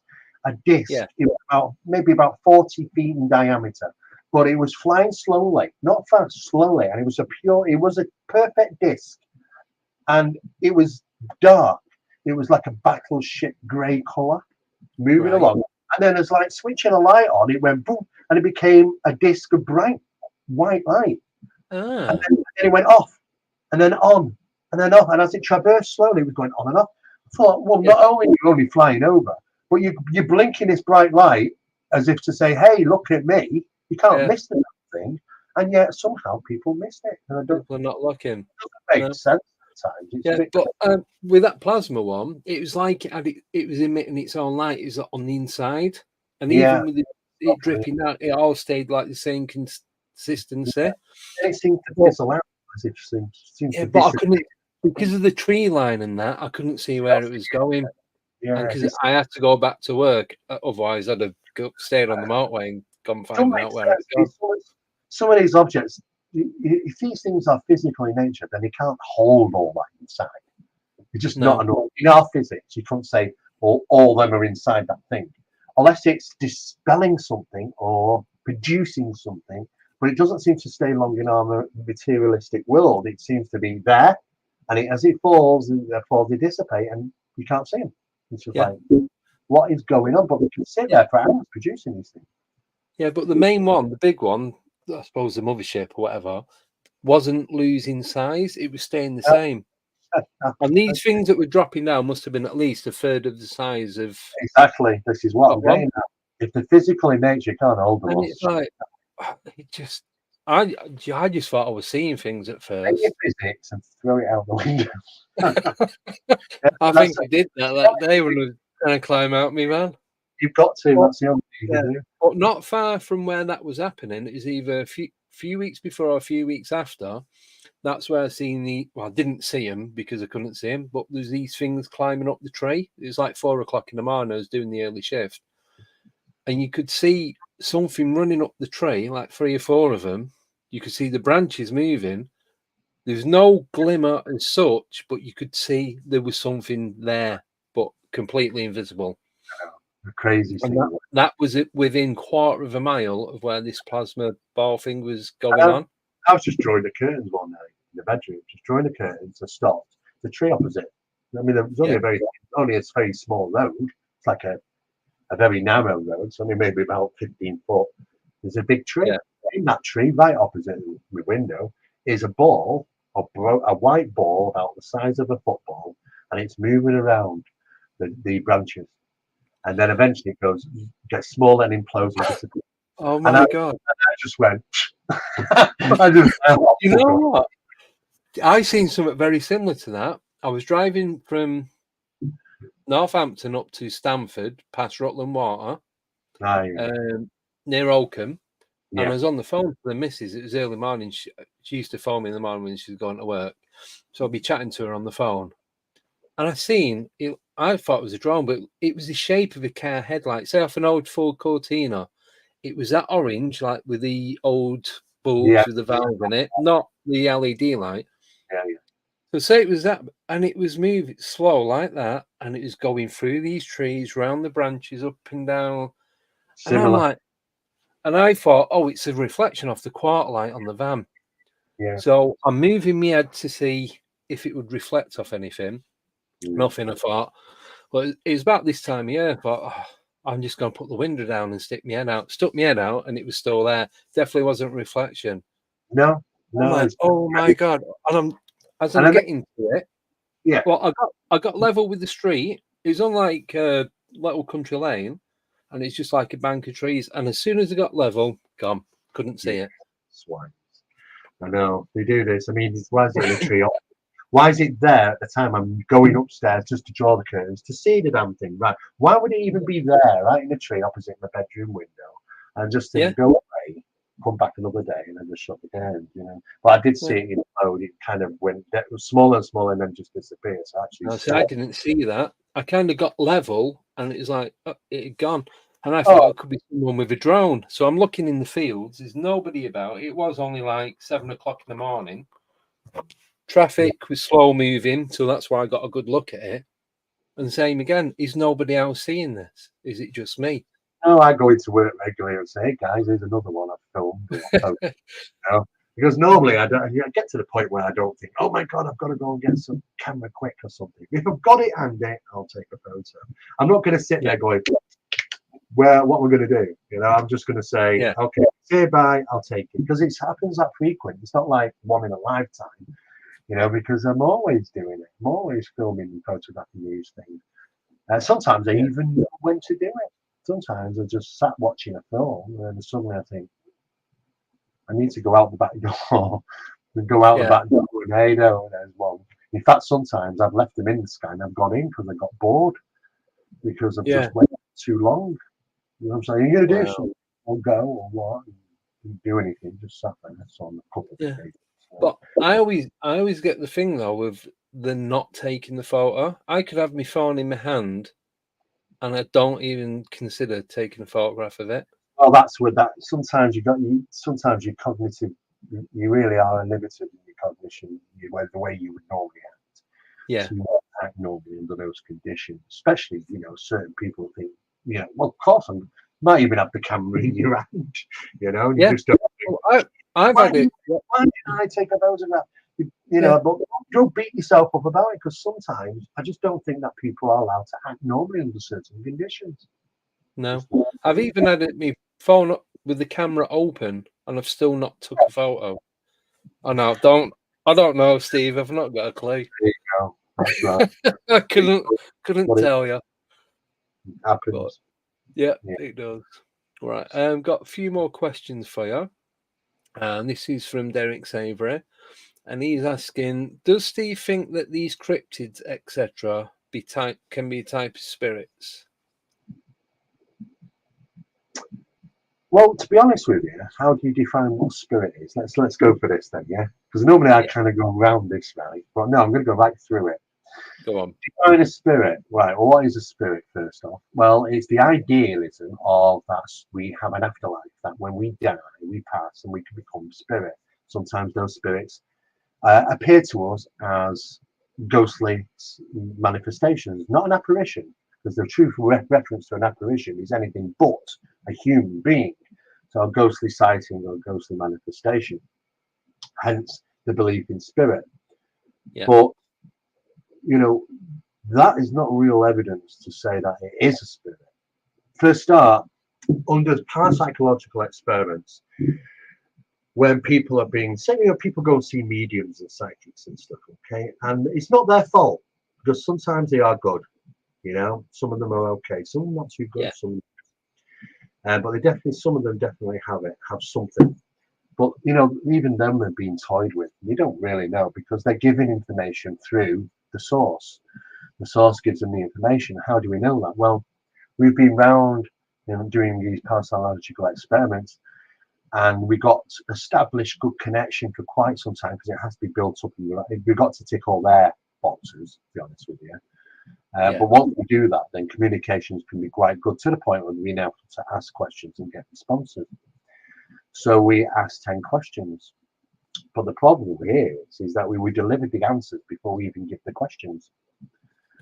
So it's obtain the information from us, from the experimenters themselves. Now that's a problem, because if you go and want to go to have a reading and about, or psychic who's going to tell you about your grandmother that's passed away, then there's going to be information that's going to be delivered to the psychic. That information you probably know. So the information can be gleaned from you, passed to the psychic to deliver to you, and you'll confirm its existence. That's a problem, because this is why the parapsychological department will rule out evidence of afterlife. Oh, don't get me wrong, they know about intelligences that communicate, but they also know about the deception, and that they can obtain information from us and deliver it back to us, and it will confirm, wow, well, it must be my grandmother, because I know that to be true, and I've not told the psychic. Well, no, because the psychics are used as well by the phenomena, the source. Now, the source will generate many, many different things, including ghostly apparitions, ghostly sightings, and apparitions of animals and dogs, even equipment, even trains, and phantom horses. It all seems like those reported incidents. So the manifestation process can be generated by something to the point of physiological, to become physical in nature. People have had physical interactions with what they believe is spirit. But what is spirit? Do we have enough evidence to support it? I don't know. It's a tricky one. I wouldn't like to debate it, because there's twos and fros, and it's something that we're debating on, something that we haven't got. And we're not likely to get those answers, to be honest with you. Probably know once we end up on the other side, But it's problematic. So the whole process of spirit, I do know in some cases with negative phenomena that it's appeared to be a relative that's passed away, and it wasn't. It was a mimic phenomena. It utilized their concept of their recent passing uncle to manifest itself, and it wasn't. And it managed to get under the skin in that manner. Somebody to manipulate. So when do we know if it's authentic or not? This is the problem. We don't know. All we can go with is our instinct. Instinct is the best thing, because there'll be warning signs. Because anything like that, it'll be quite negative. So look out for the warning signs and read those warning signs. It tells you, and follow what you feel as opposed to what you see. In other words, you need to start using this and not this, because this is wrong. We get taught, and concepts and social development through things that are wrong. It's this it tells us. And sometimes this can tell us it's okay. Don't get me wrong, there are some positive experiences. Some people can have that. But you have to know it here. And that's the best way to do it. So yes, in some cases, I think the whole mask stretches right across into the ghostly sightings, because there's evidence to support that. But then, should we always rule out all those spiritual ghostly sightings? Are they just recorded things played back, like the stone wall phenomena? The stone tape phenomena. Captured and played back randomly at times, a geological, natural thing, not really a haunting, even though that they list it as, but residual, as we say. Or is it something else at play? It could be a bit of both, to be honest. This is the problem we get into this. Now, normally I skirt around that subject because it's too complicated to try and people to understand. But I'm hoping that I've said it in a way that you kind of grasp, well, you don't know, and you will never know if it's something pretending to be in toying with you, or it is authentic and it is something you're having a spiritual experience. Who knows? Because I'll tell you now, you want to go around the path of spiritual communication and stuff, all you got to do is go to the Bible and look at all the masks, even the angel that didn't appear until Ezekiel, of course. Not been around for that long. The angels are wonderful and loving and caring of humanity. Let's follow the angels who whispered into the Pope's ear to invade, and was told to invade Constantinople, who put to death 380,000 people. Wow. That was over a whisper of an angel, apparently. It's very well documented if you know where to look. Always love and light.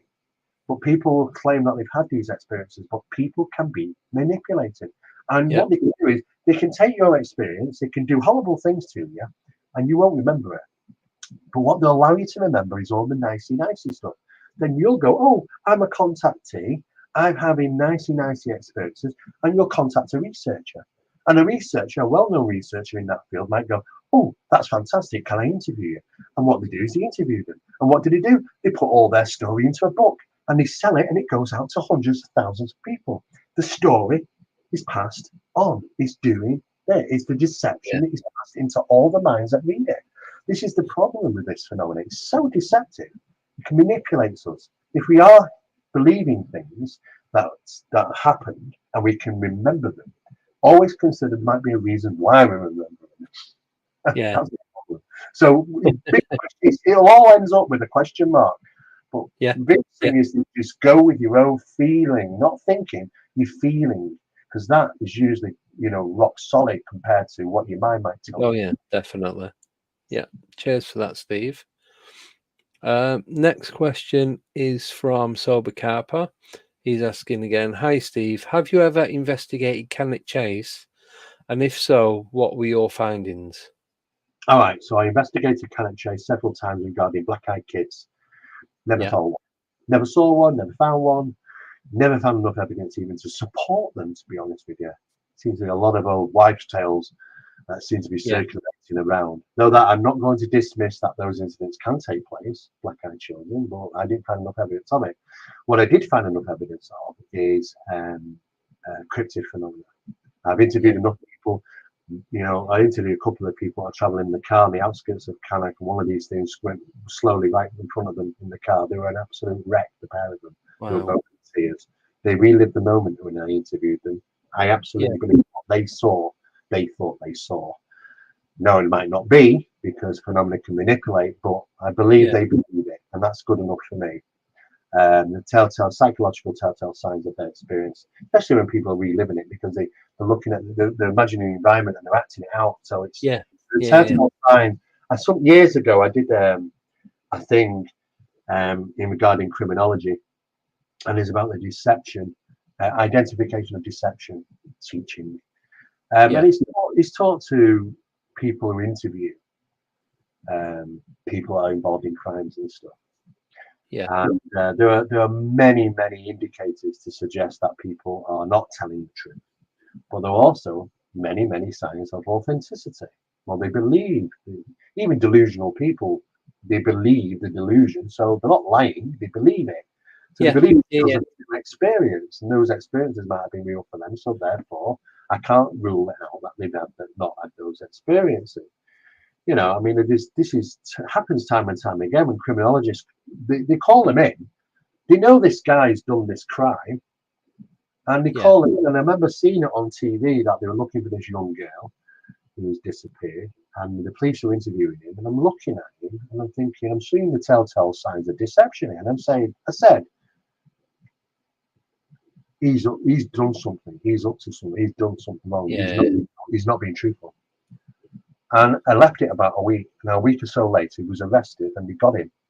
And the thing is that they'll bring during the interview process, the police will bring in a criminologist, and he'll sit there and he'll interview them. And the criminologist will come out and say, "Yeah, I believe he's guilty," or "No, he won't." It's as simple as that. And they might come out and say, "Yeah, I believe he's guilty." Then the police, his job is to prove it. And then they really got to focus on that guy, everything he's done, where he's been, everything, and eventually they find clues as to, yes, he's done it. Yeah. But sometimes that's how it works, through your own actions. And I can tell from people on many occasions they're absolutely being, truthful about their experiences. So yes, some of them have witnessed some of these things. I did an incident, an investigative round, where was it now? Walkerwood's Reservoir.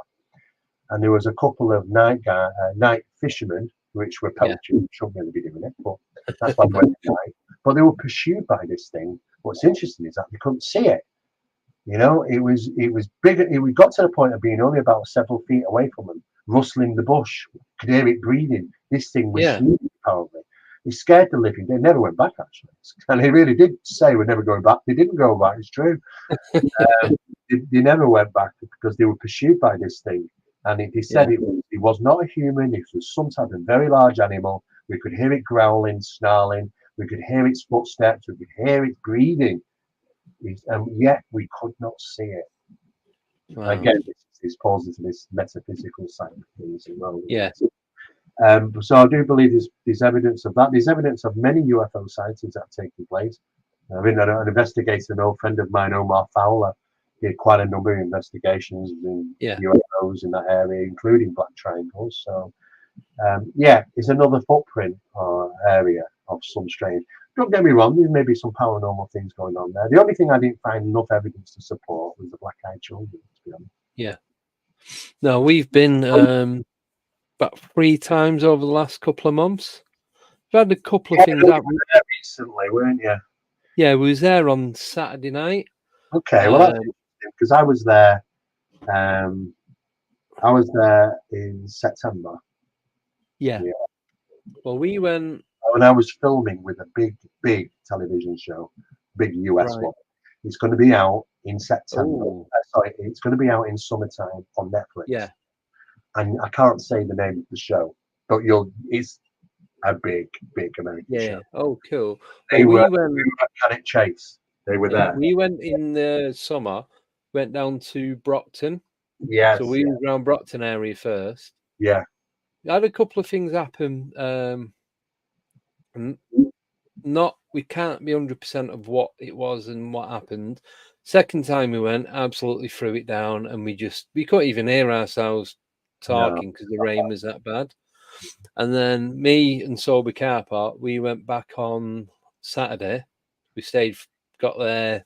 We went to a different part. It was over near Slitting Mill. Oh yeah.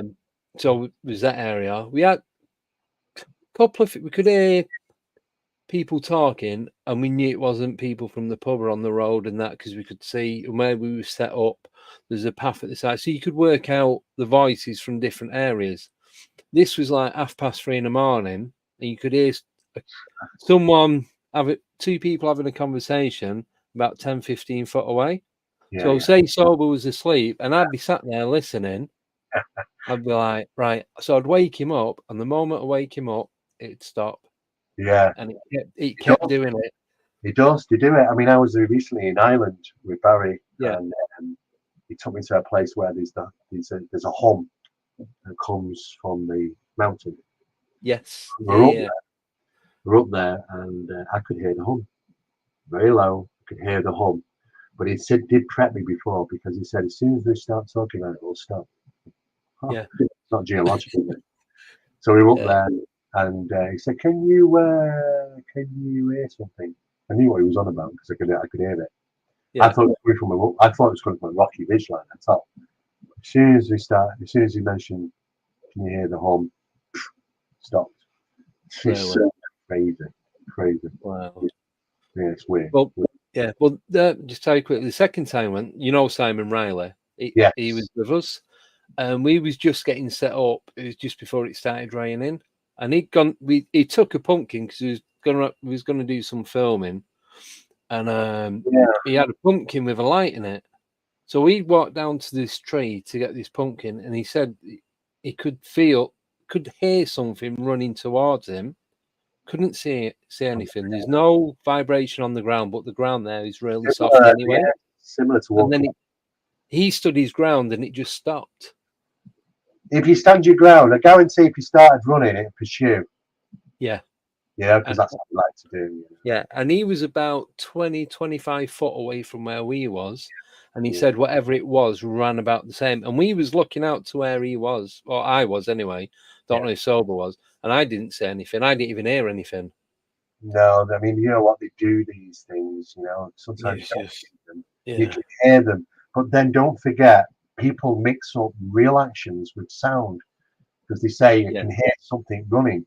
But don't forget, this phenomenon can generate sound. I mean, I know this from, I was called out to a house where somebody said there was a ghostly thing going on, and it was using the upstairs bathroom. And apparently after flushing the toilet, it would wash its hands. Really? Clean. Yeah, so what I did is I set up a video camera running for a couple of days in that bathroom. I told them to get the other one, the ensuite in the main room. And lo and behold, around about 22 minutes past 3 in the morning, the toilet flushes and the sound of the taps run. But the video camera was pointing at the toilet and the sink, and no tap turned, and the handle did not flush. That toilet did not flush. The sound is generated, and they think the action's happening, just like your mum calling your name. Yes. Often common sounds like the doorbell. Did you hear somebody knock on the door? The doorbell thing. Sometimes we're mistaken to think that these things are actually happening, when they can copy and manipulate the sound and throw it back at us, thinking, "Oh my God, there's something." They like to toy with us in that way. Yeah. I wonder if he was recorded those sounds of somebody running or walking towards you, if you had a sensitive enough microphone. If you had them analysed, and that might have come back as, do you know what, the frequencies are a bit off here? So it's a generated sound, Right. as opposed to a naturally occurring sound. You'd have to do a replication of normal human footsteps to see what the levels and what you control sample. But sometimes the giveaway is when you analyse them that don't act normally. They're not seem to be normal frequencies expected for the action. I'm only saying, but then that's not the fact is that sometimes maybe people are hearing things of a physical nature. Yeah, possibly. Yeah, that'd make a lot of sense. Now, I'll just tell you quickly. The other thing that happened, we were setting up, and it was already dark, so we'd set up the bivvy, and we got all the ground sheet, and we got the tripod with the iPad and all that. I was just getting the iPad set up, and getting it in position, and I seen, when you have mist, it just went across the floor. On the floor. But it didn't change shape. So it's like someone's took a screenshot of mist or a cloud, and it's just moved across like that and stayed in the same. It didn't go all misty. Very weird.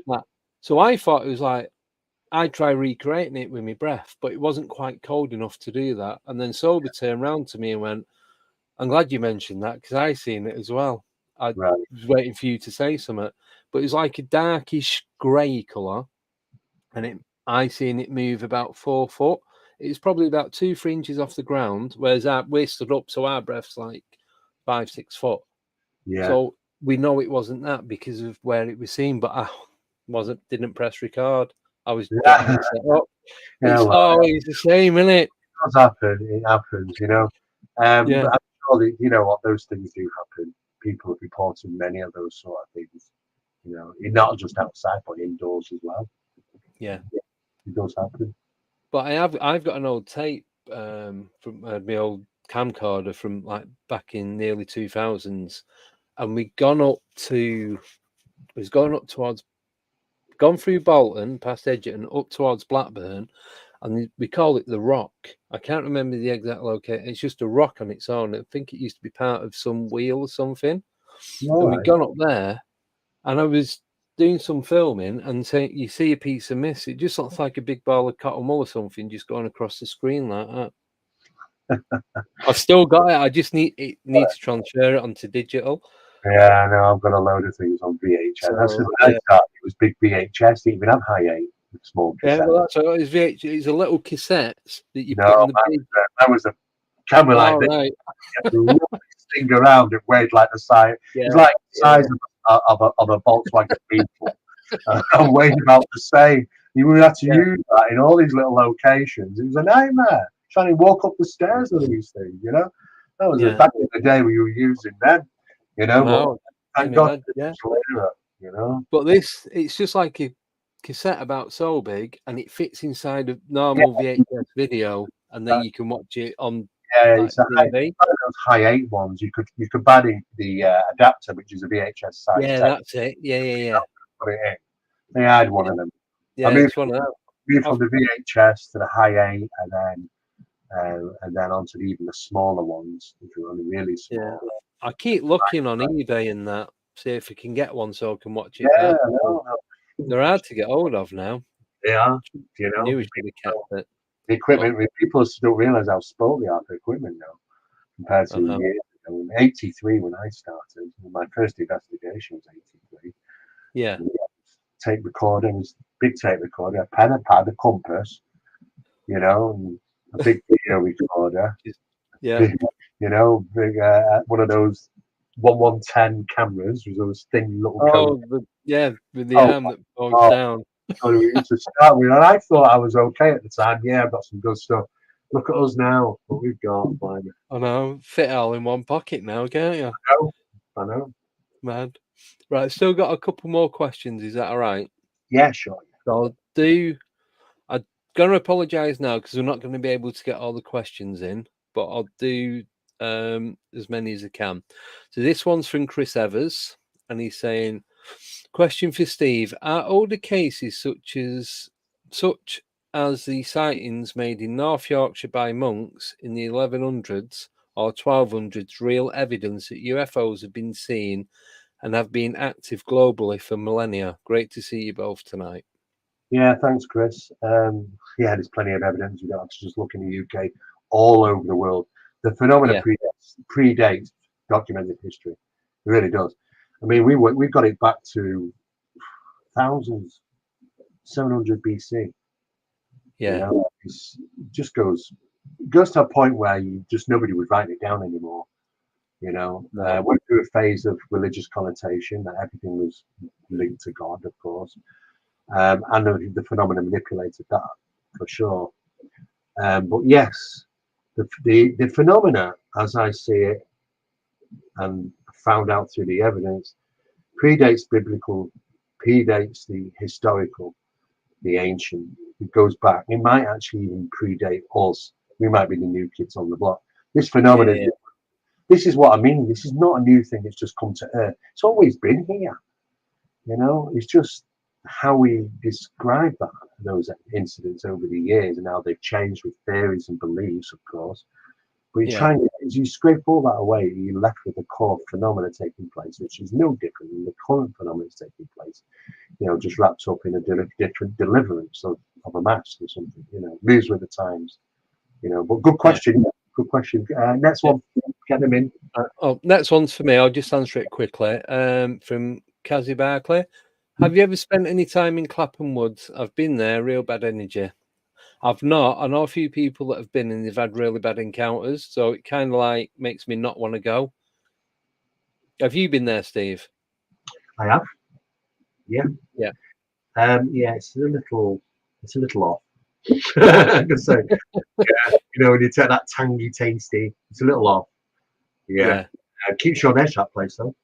Does it? Yeah. Yeah. I know a few people that have been and they've had like proper shitty encounters. So it's definitely not for them because of what's actually happened on the land. Go back in time, you know, look what's happened on the land. Because sometimes land and areas can be tainted by incidents of the past. These are footprint phenomena behind, you know. Yeah. Oh, cheers for that. Next question again is from Derek Savory. Does Steve think that this UFO, cryptids, etc., are on the increase? No, I don't think they're on the increase. I think what is on the increase over here, Derek, is the fact that we are starting to recognise what they consist of. No longer is it just another Bigfoot sighting.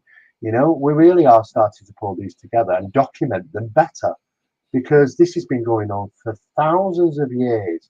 You know, the Native Americans were talking about cryptids, you know, and they tried to tell us. Well, ancients tried to tell us a lot of things, you know. It's just sometimes they're chosen to, ignore them. Well, the thing here is that, yes, absolutely, these things are just as prevalent today as they've always been, but we are doing better research, should we say. We're finding out more, we're documenting better, and we're asking the right questions now. Picking and prying and pulling it apart is kind of the way I see over the last 10 years, well, at least 20 years. And now we have like people coming forward, you know, Leslie Keane. Oh, and suddenly she goes to fame through all the news channels because she made a statement saying, oh yes, I believe UFOs and the paranormal in the UFOs is there. Well, hey presto, we know. Thank God Leslie Keane's come to that conclusion now in 2023. We were doing this 20 years ago. You know, she needs to catch up. You know, but the thing is that we're so into this so far now that the evidence is building up to support the theories. That's what I'm saying. So, Yeah, it's been going on for a very long time, Derek. But we are just getting better. So what you're starting to see is more things, more incidents being reported, more talk about these things. It's just because we're on it now. There's a lot of researchers who are waking up and realizing that, you know what, this isn't exactly what we think it is. Yeah. No, cheers for that. Right, this is the last question. It's from Baby with a Laser, and he's asking Steve. Oh, it was above the 9X building for ages with the police watching it, late 90s. The 9X, yes. 9X. Oh, that's going back a bit. Right, I remember. The 9X, I know. Yeah, I did 9X when I was in Ireland in the 80s, because they were there first, 9X over there. Yeah, because that was the cable company, wasn't it, around Bolton and Manchester? Yeah, and then it became cable, then Virgin, and yes, now I know exactly what you're talking about. Yes, it was actually over the transmission towers there, the big radar dishes. Is that the one at Wivenshaw? Yeah, Wivenshaw, South. Yeah, over near the hospital. Funny enough, at the time, I was actually living on Royal Oak Road, which is literally. Oh right, yeah. My mate's brother used to live on there. Yeah, spitting distance. I lived on Royal Oak Road. My family lived on Royal Oak Road. Yeah. I'm Withenshaw born and bred, unfortunately. It's not that bad. No, it's all right. You just made a series called Shameless about in that location. Not that bad. It's okay. You know what though? It's real heart, people. You know. It's the only place you'd open your door to the vicar who's being pursued by police for stealing the lead off the church roof. True story. Wow. You know what? We never caught him because we all let him through. Come on, Vicar, come on. Yeah. But you know what? Yes, it happened. Yes, I do recall it. It did happen there. I believe police were there quite a number of sightings there in that location. There was also an incident that took place over Withenshaw Park as well, and that was a little earlier actually, of a craft which was also spotted and police were involved. So yeah, I mean, there's plenty of things we've seen in Withenshaw because it's very, very close to. Well, where's Manchester Airport? Manchester Airport is in Withenshaw. Yeah, it's on the outskirts of Withenshaw. They don't ever say that. They don't say Withenshaw, but it used to be Ringway years back. Yeah, well, I've always known it as Ringway Airport. And it opened up with 9 staff. It's now an international airport, which they call Manchester because they dare call it Withenshaw Airport. We're on the outskirts of that. There's loads of things seen in around the area. But yes, I do recall it now. I know exactly what you mean. Yeah, because the airport's now kind of like more in Cheshire because they keep moving the border. They do. They keep moving the borders. I know. So annoying. I wish they make their mind up if Bolton's in Lancashire or Greater Manchester, because I get someone saying, "Oh, it's great. It's Lancashire." I said, "It's not Lancashire. It's Greater Manchester." Well, no, it could be Salford. I said, "Why is it Salford?" Because Salford's got its own city and cathedral, so it's in its own town. I said, "But we're not in Salford." It's like it gets very complicated. We're in no man. Yeah, I'm from Swinton, and growing up, it's Swinton, Manchester, Lancashire. And it's like, oh, it's Salford. No, it's only Salford because the council have moved to make it easier. When I lived in Earlham for a few years as well, and then that became Salford. I know. I'm not having this anymore. Come on, please take responsibility for Bolton. I had to move down south just to get away from Salford. I know. The thing is, you can take 1 foot over the Bolton border and you're in Rossendale. I know. And I'm like, what? Yeah. I know, it's just madness. It's like, well, I used to live down Stone Clough. I'll just tell you quickly, it's nothing to do with paranormal. Yeah. I used to live on Hume Road. Oh, I know that, yeah. Yeah, so the Nelson was at the back. It was like literally a 2-minute walk. And it was only like early 20s, first house moving in. We were getting the phone set up. So it was M27 postcode, M26 postcode, sorry. So I'm using my mate's phone down the road, and I'm like trying to get a BT line. I'm like, "Yeah, we haven't got a number for you. You haven't got a box." I went, "I can take a photograph. There's a box, BT box, under the window at the front of the house. You can follow the cable. It goes round outside and up onto the telegraph pole." Yeah. And I was on the phone for about an hour and a half. Eventually, they worked out. It's an M26 postcode, but an 01204 dialing code. They couldn't find it because they were looking for L161. So one side of the street was 0161, and the other side of the street was 01204. Yeah. Well, what's interesting, I don't know, how long ago was it when you lived there? Oh, 90s. Right, okay. Well, I don't know if it's there, but 90... if you follow it up, Stone Club, it goes towards Ringley. Yeah. Right? Ringley Road. Yeah. And there's a facility up there. I call it Area 51 as a joke, right? Just a joke. But it's very high walls. You pass it on the right-hand side as you're driving up towards Ringley, and you get into Ringley Road. And just before you get up there, there's like a little pub, and before you get into Whitefield there, it's on this right. You can see these big, massive wall. Oh, yes. And it's fencing, and it's electric fencing. It's got secure video cameras running 24/7. There's no signs up. It's like, and it's covered with a ring of trees on the top, and it's all it's that massive wall, isn't it? That's and the field next to it keeps getting flooded. That's the one. Right? Yeah, I know what you mean. I've been trying to find what the hell is that, right? And I was trying to figure out. It's all underground, whatever it is. It's got one large antenna, but there's no signs up. But who has electrified fencing? And it's a 20-foot wall, electrified fencing. Not even Strangeways Prison had that. No. That. I know exactly what you mean, and that's been like that since I can remember. And I passed my driving test in 1992, 93, and I pretty much started. I got a driving job straight away. I used to deliver around Bury and Whitefield. I used to pass that all the time. Still there now. It's not changed. And I tried to look into it, and I can't find any ownership. I can't find nothing. I can't find anything. It's just stuck there. Things like that, interests me because I'm always like a mole. I want to find out more, especially when they put these things in plain sight, Yeah. And there's no signage or nothing. There's only one sign on the wall, and it says up this way for a doggy pen thing, border kennels or something. Right. Oh, right. And that's it. There's nothing about what this thing is. And so I went to satellite photography. It's all underground, of course. All you see is some trees and a bit of grass on one area. Yeah. Because as soon as you hit that, you hit the big houses then, don't you? Yeah, that's right. The Jewish live. Yeah. Yeah, mystery. I pass it every now and again on the way to Whitefield because I go to the Morrisons there. Yeah. And my dad used to live down there, so we used to pass it quite a lot. I pass it every time. I think, I want to know what this is. We'll have to meet up and break. Well, you've got to be not breaking. The clubs will be fine. Oh God, that doesn't sound right, does it? But it'll be interesting. Yeah, well, it would be good to find out, wouldn't it? Yeah. Well, you know what? Satellite it. Have a look on satellite. No, I will do. Do you know what? I'll see if I can get in touch. One of my friends lives in Whitefield still. I'll see if he knows about it. He works for a communications company.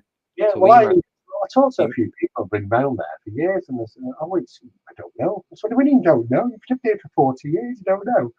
Don't know. It's like nobody knows. It's one of them places you just keep driving past, you don't really take that much notice. Isn't that exactly what you do, though? And those trees on there planted purposely. They aren't randomly just planted. They're there purposely because it hides things. Yeah, it's got especially from the sky looking down as well. Yeah. Anyway, it's be good to know. Definitely worth looking at. I'm always interested in places like that. 100%. Oh, right. So we are going to have to knock it on the head now because we've gone over the 2-hour mark. Thank you so much for coming on. You're welcome. We always try and get as much as I possibly can in the short time we're given. You are back on when I do the 24-hour podcast, aren't you? You're doing the when Friday afternoon, January the 26th. Yeah, it is. I've got it wrote down. 26th. I think you're doing 4. I've got it all right now. I think you're doing 4 till 6. Just ping over to me exactly near the time. Yeah, because Christmas is going to come in between that somewhere. So I know, and we'll all forget everything. Just let me know again. Yeah. I'll let you know a couple of weeks before anyway. Yeah. Try and do. Massive thank you for coming on again. Absolute pleasure. Thanks for the really good questions as well, which sometimes makes a change. You get onto some of these American shows and you actually like some strangers. So I'm not even going to say nothing. But some good questions, and thanks to Nigel who's been on tonight and asked the question as well, which was pretty interesting. And I look forward to being back on whenever you're ready. Yeah, I'll see you back in January anyway. Yeah, I was going to say, if you want to jump on with Barry next time, do that again. Well, yeah, I mean, we'll do. I mean, I was over in Ireland with Barry. We only got back last week. You know, God, it's a crazy place. Yeah, because you're doing some research, weren't you? Yeah, some weird, weird stuff. But Ireland is the place. And we did a show whilst we were there because somebody thought, oh my God, they're both together. Let's do them. You know, let's get them together. You know, so we managed to do one. But yeah, sure. As long as I've got time to arrange it with Barry, I'm sure I can maybe sort something out. Yeah. I'll mention it to him. Yeah. But it's always good to get you on together and to get you both on your own as well. So yeah, sure. You get to talk about your own stuff as well as what you guys do working together as well. Yeah, we always do. It's constantly. But we've got a new book coming out which we're working on at the moment in this year, and we know quite a bit more now. But we've held some back for the book, so the book gets released first, and it's about the geological connection with all this. There's a huge connection. So when you're thinking about phenomena, don't think about casting your eyes to the skies. Geological phenomena is the real thing. So it's going to be covering a lot. Look at the floor. Yeah. All right. Well, thanks, Andy. And no worries, Steve. Anytime. If you need anything, give me a shout, and I look forward to talking to you in January. Yeah, will do. Thanks a lot. All right. Thanks, guys. Take care, mate. Speak to you soon. Bye-bye. All right. Thank you, everyone, for coming on tonight. Great questions, like Steve said. Hopefully, we'll be coming on again soon. That's it for tonight. On Friday, we have Alex Lovelock and his moderator, Lane. They're going to be coming on. Then next week, we have Nicole Shivatone and her paranormal group. Can't remember the name of them. And then next Friday, we've got D.A. Roberts coming on. And Tommy Cullum's coming on this Friday as well, co-hosting. So there's going to be 4 of us. Don't forget, if you want to win that postcard and a month's membership, you need to email win@decodes.com with the answer to the question. And the question was, what is the name of the 3 witches out of Hocus Pocus? You have till 12 noon on Friday. So have a great 2 days, everyone, and we'll see you then. Take care and goodbye. Bye.